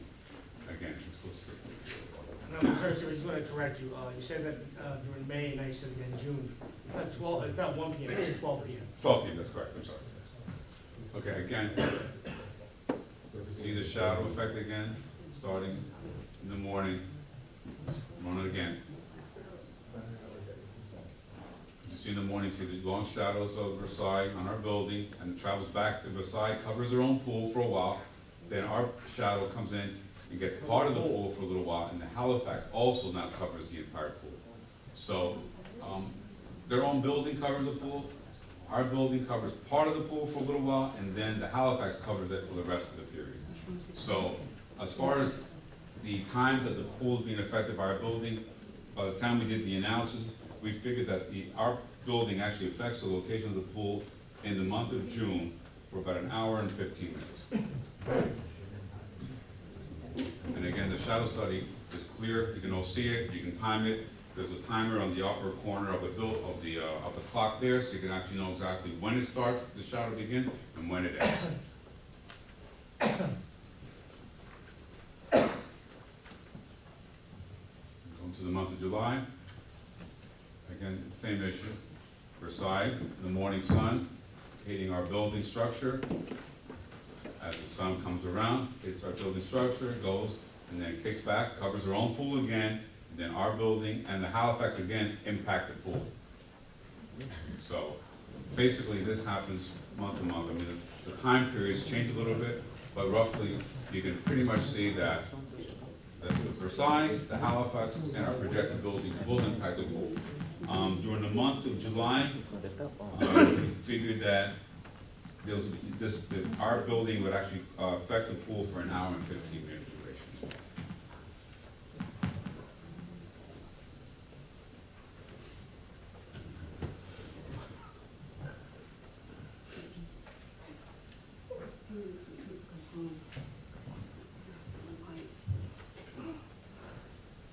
Okay. Now we go to August. Again, you see the Versailles, the shadow. Our building comes across, it covers their pool again. Our building covers, the Halifax now covers the pool. So you see basically in August, between the Versailles, our building, and the Halifax, the pool has a very little window, but they're going to have some sunlight. But again, our building only impacts that in August for an hour and a half. So that's basically the impact that we're having on the pool itself.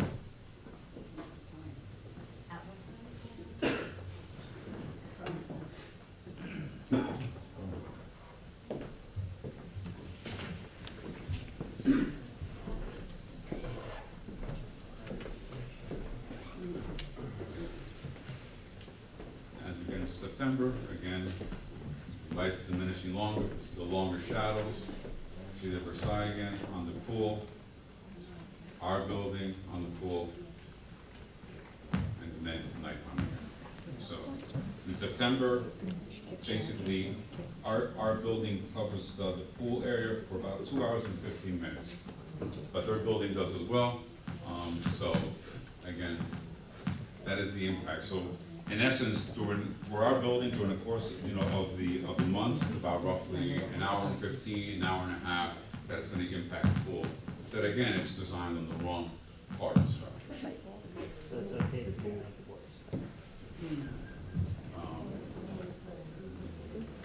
Relax has been running another month, but Relax, but that's pretty much the case of it.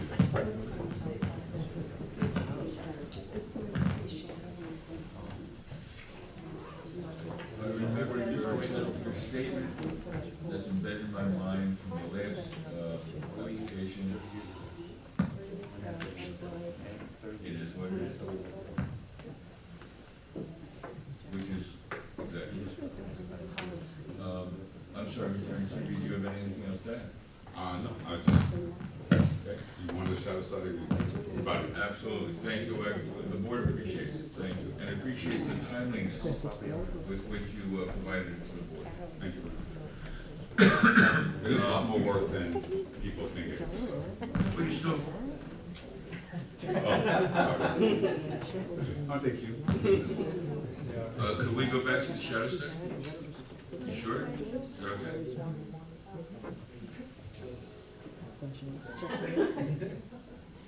They're crying because their pool was All right, I guess it's time for the public, if the public has any questions regarding this shadow study. Yes, ma'am?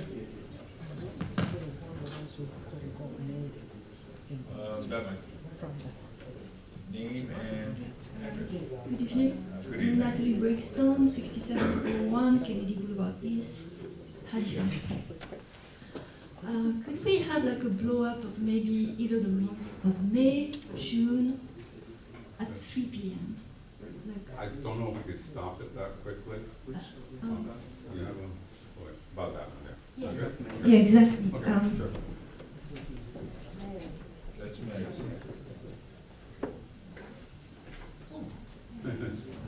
Never mind. So this corner of the building here projects this shadow, correct? Correct. And this corner projects this shadow.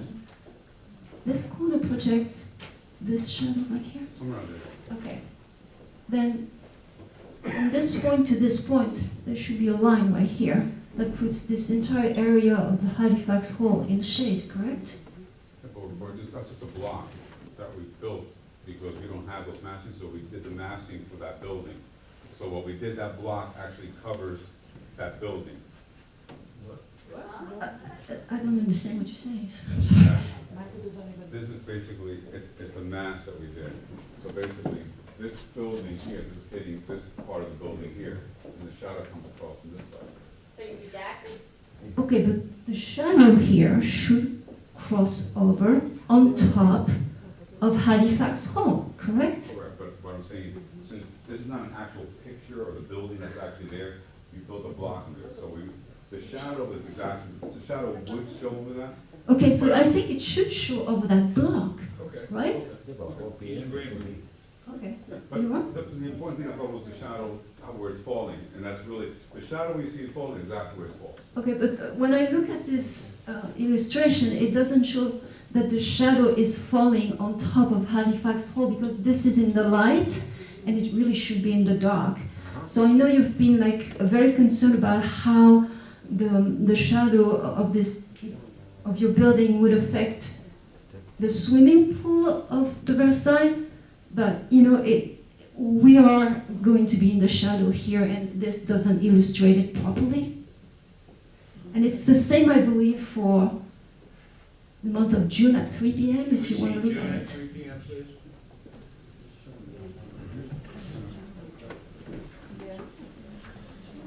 I'm sorry, Ms. Breakstone, because I can't see. You know, where's the other microphone? Sorry, out here. This one. Oh, you're using Would you like it? All right, there's the June. Okay, so same thing.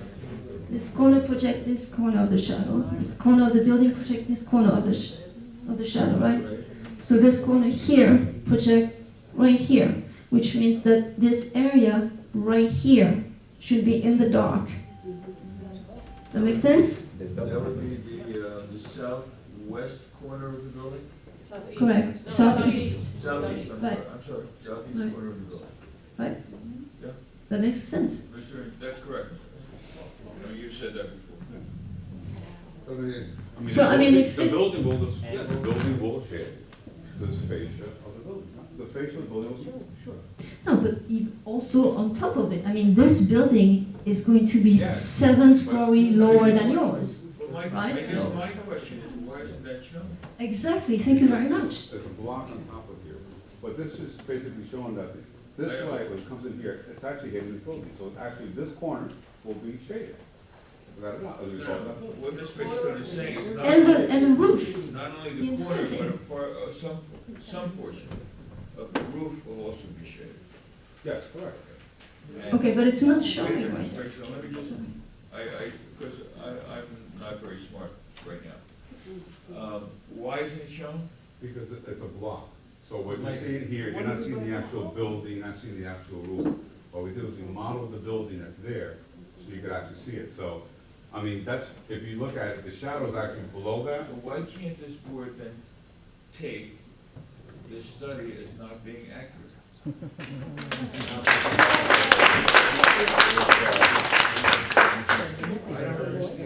It's supposed to be a shadow study, and it doesn't show the shadow. It shows the shadows as they come in. No, it doesn't. You just said that not showing the shadow on the roof of Halifax. That is correct. Like the shadow, it shows that when the shadow falls on the building itself, it shows how the shadow transfers to the other side of the street. Is there, okay, I understand that we can't see it, but what you're saying is it shows the shadow on the southern side of Halifax Hall. Well, it Right? shows the We shadow. can't see it, Correct. You can because see it. we can't see the southern side of Halifax Hall at this point. But, is there also a shadow on the roof? Well, there would be a shadow cast from our building because it's taller than the house. And then my question has to do, why isn't it there? Because it's a block. So only an entrance that's a block. But the actual shadows that you see through the street.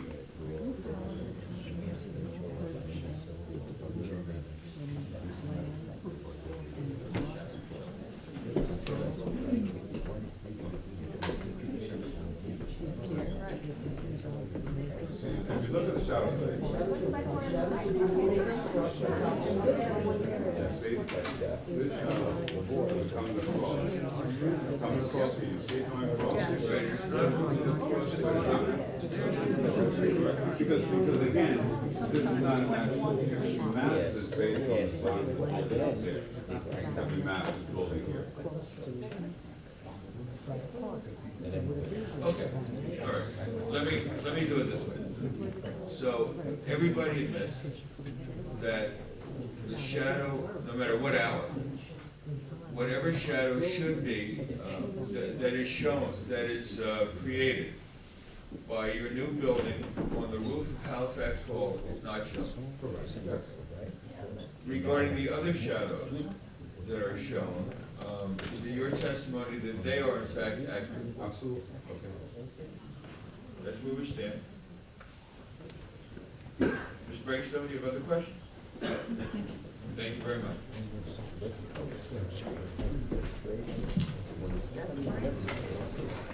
Yes, Mr. Dawn. Can we see the June study again? The motion? Why don't you come on this side and use the microphone? Oh, yeah, my bad.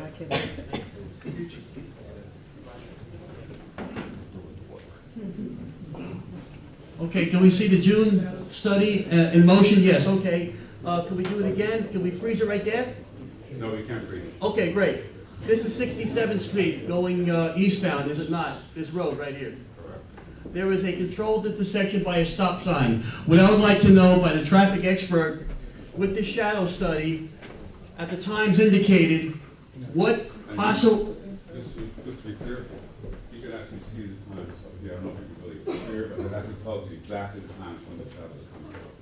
I don't know if it's... Okay, well, no, it's not clear. Just so you know, it actually is. Oh, if I stand where you can see it, I can call somebody. No. You had a question for the traffic engineer? Yes, I do. Who is the traffic guy? Thank you.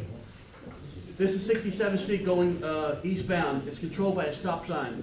I'm not sure if it's on the left side of the street or the right side of the street. I'd like to know, with these shadows passing by, was there any response given to the safety factors of traffic coming southbound or northbound, now having to deal with shadows? Well, actually, okay, obviously it's late. I'm realizing that the shadows don't travel at the speed that you're showing it, but I think this massive shadow coming, I can't see anymore, It's also cloudy sometimes outside. Mr. Cullen? Mr. Cullen? It's late. Are you saying that you just realized that? You did say It is late, my blood sugar is going all over the place. But, so in other words, can I ask a question out of this? Oh, no, really, is there any danger with the shadows, regardless of how fast or slow they're traveling, with the stop sign, with the traffic, people being able to see the stop sign, or the cars able to see the cars coming from the stop sign? Does the shadow create any traffic problems? No more than any other building. Okay, I'm sorry, no distractions, I just want to be aware of that, I'd like to think about it, safety. Thanks. All right. Sorry. Maybe I should have thought about that one.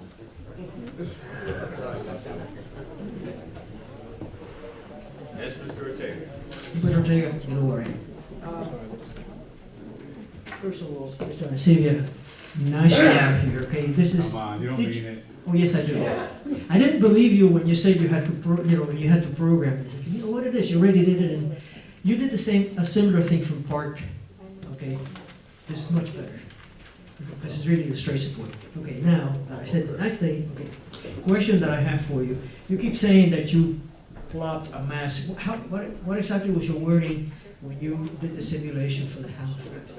It's just the mass that we put on there. So what happens is basically, it's like this figure that the shadow was actually incorporated. If our building shadow goes across, that's what we started working with. Then we modeled the mass to the other building, and then that added the other. So basically, when we did our building mass, it really wasn't there. It wasn't a volume that was there, so that's why it didn't hold. The question that I'm asking, okay, is that you realize how you had to explain all this to the people says, yeah, there's a building here, and yes, the shadow goes there, and yes, the Halifax is there. It sounds, like it was a little bit disingenuous the way this program. You had to program your property as a mass, okay, and then all the equations on the simulation gave you the shadow going across. Why could the Halifax have been programmed as the same way that you program the Versailles as well as the Meridian? It's just, with all due respect, it seems a little disingenuous. I don't understand. Okay. They're all masses. I know, no, but the point is that when this simulation is presented to the audience, okay, like Mrs. Breakstone, okay, she was totally confused. She says, how come there's no shadow on the Halifax? How come we don't see a shadow on the Halifax when there should be one? And then we, eventually you agreed with, with the chair as well as the rest of the audience. Yes, go ahead. No, I think I had a question. That's okay, I'm listening. Okay. I'm sorry, I can't talk, so I'm asking the question.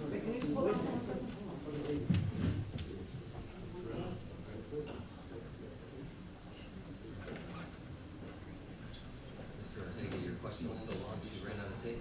No. So what else is doing? Just ask the chair.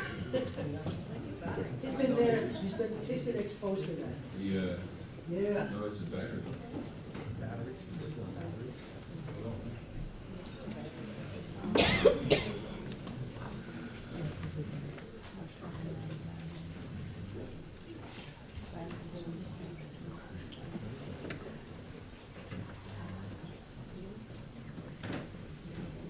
love the animation. Yeah, right.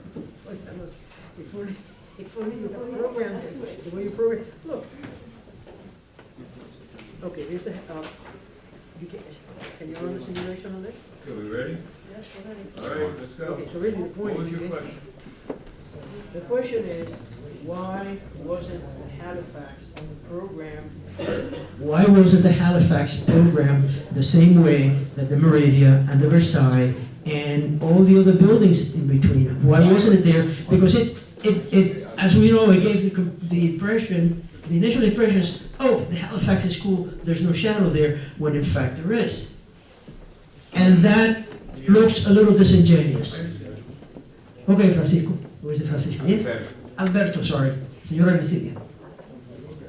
As you can see here, in the still picture, okay, you can see the shadow. There you go. Okay? There you go. I'm just trying to tell you, Okay. on the motion one, you can't pick that up. That's what I'm trying to tell you. But if you want to see in a still shot, you can see that there's, it hits the house. Okay, so you can see it. Right? You see? Right there. Okay, see it hits this building hits the roof over here. Okay, with all due respect, okay, the impressive thing about the story unit is the simulation. And you really took away from your effect by not showing that and raising doubts on the audience. This is not a comment, okay? Now, I'm biting my tongue. I'm trying to phrase a comment in the form of a question. Will this exhibit be available as the comment section? Yes, please? No, probably. No, you may have the printout. I don't know if that will. Well, okay, just... Except for the simulation, the printout has all that in it.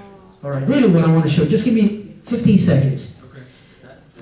High-rise, facing high-rise. Just look at that canyon on the boulevard that is now being shaded by the buildings. high-rise against high-rise. It's a comment, admittedly it's a comment, okay, but that's the point I want to make, has been made before, we were going to make it at the end. I just want to see, there's a nice illustration of the concerns. Thank you. Thank you. Yes, sir. Why can we see it, why can we see the shadow on top of the Halifax now? Yeah. Because one of the things I think on the earlier month, it's actually because of the location, the angle of the sun that was hitting it. You couldn't see it, but you can see it clearly on the roof of the house.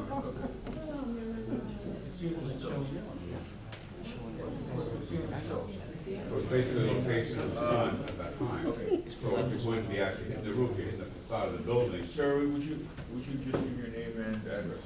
Yes, Dana Winchernheimer, 6701 Kennedy Boulevard East, Halifax Hall.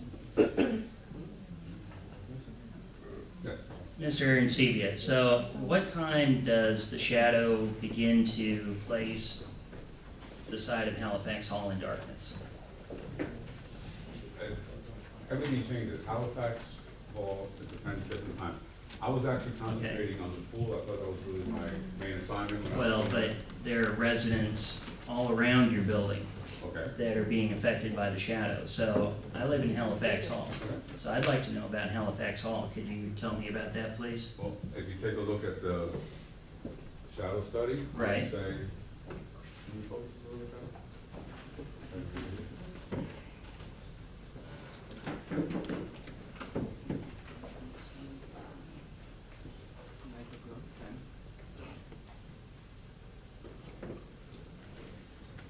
I can't really read the times here, but I can actually give you could actually see in the morning.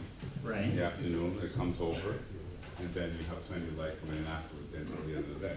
In the morning, the building comes across, you see, first line hits you, then the building over here, then actually moves out of your way, then moves over toward the side.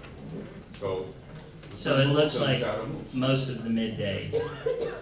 I couldn't say It looks like exactly. a very small amount in the summertime or in the afternoon. Probably about an hour, 2 hours in the midday, yeah. Okay. I know you made a big deal about Halifax Hall casting shadow on their pool. That's really, yeah, I know, but that's really not the point here. The point here is whether or not your building is going to add to the shadows on their pool, not whether or not it will come right in the pool. Is that correct? Is that correct? That is the point of your study? To determine your building's effect on the pool? I was asked to do a shadow study. Right. To see what the effects were on the adjacent property. Specifically, what I understood was the pool, and that's what we did here. And you can clearly see, of course, you have a mass, of course, it's gonna have an impact. Right. Especially when you have a pool on the wrong side of the pool. Mr. Arancibia, that analysis would have to include the existing condition, which is cast by the Halifax. Of course. So what you're looking to do is to measure the difference. Correct. So now there's a print version that will be available if we request it? Okay. But will that show the same shadows that we have in the animation here? Yeah, it does. It's snippets of time? Okay. All right, that's what I need to know, thank you. Thank you. That's going to be the last shadow study questionnaire tonight. But what I would like to do, as we did the last meeting, I would like to take the list. So what I'm doing, so there's no confusion, I'm closing the public question regarding the shadow study, except for those people who want to come forward now and be put on a list. Yes, ma'am. Ms. Gaffney. Ms. Bryceland. You know how bad this is when I know the name? That's really bad. You don't want to do it, go first.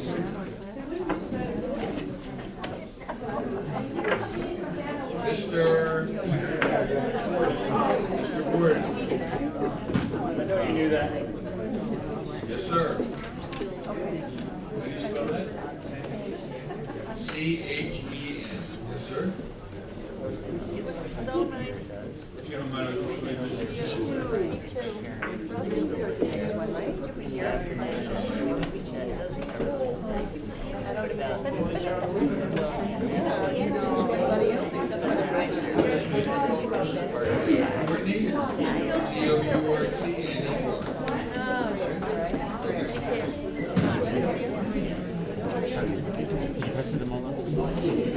said there's a public building. This is not a public building, so I'm gonna give it to them as a lease. Okay, go outside. Yeah, yeah, do that. If you have a chance here, Darkness most of the day.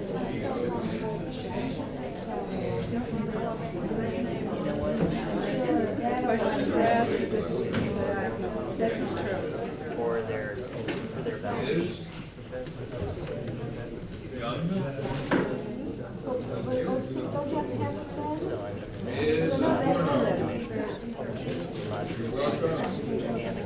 Ms. Palermo.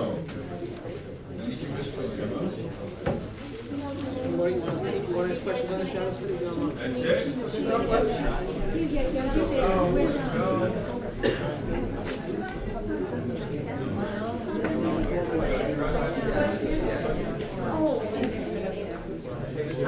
It's all right, we'll give you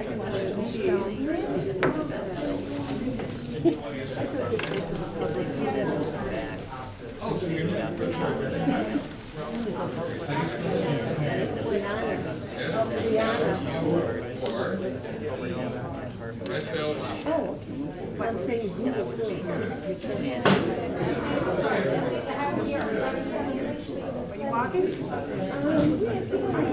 Excuse me, can we please keep the conversations down, the stenographer can't hear, and that's very important.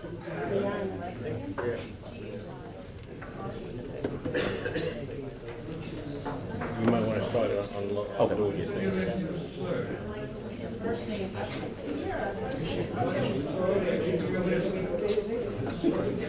How do you spell it? T-H-I.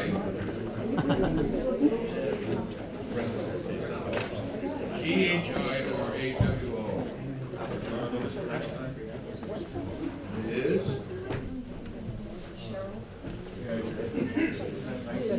James? Mr. Chairman, I'd like to reserve the right to comment. I know, but I do not want to be excluded, so I'm just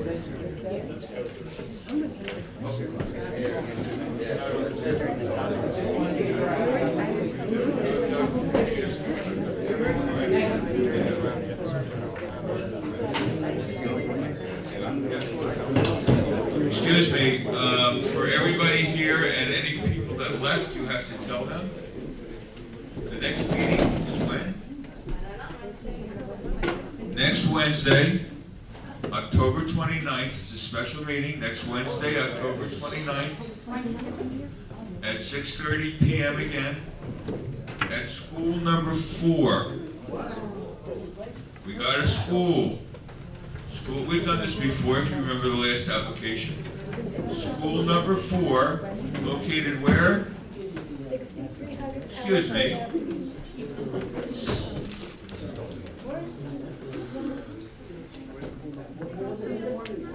'6301 Palisade. We were there last time. Wednesday, is that the 29th? Yes. Wednesday, October 29th, 6:30 p.m., number 4 school, 6301 Palisade Avenue. Okay. The only other thing, would any member of the public like to come forward? No further notice is required because we just gave notice. My attorney requires me to say. Would any member of the public like to come forward and give general comments regarding the board? Not seeing any, I'll entertain a motion to adjourn. All in favor, aye.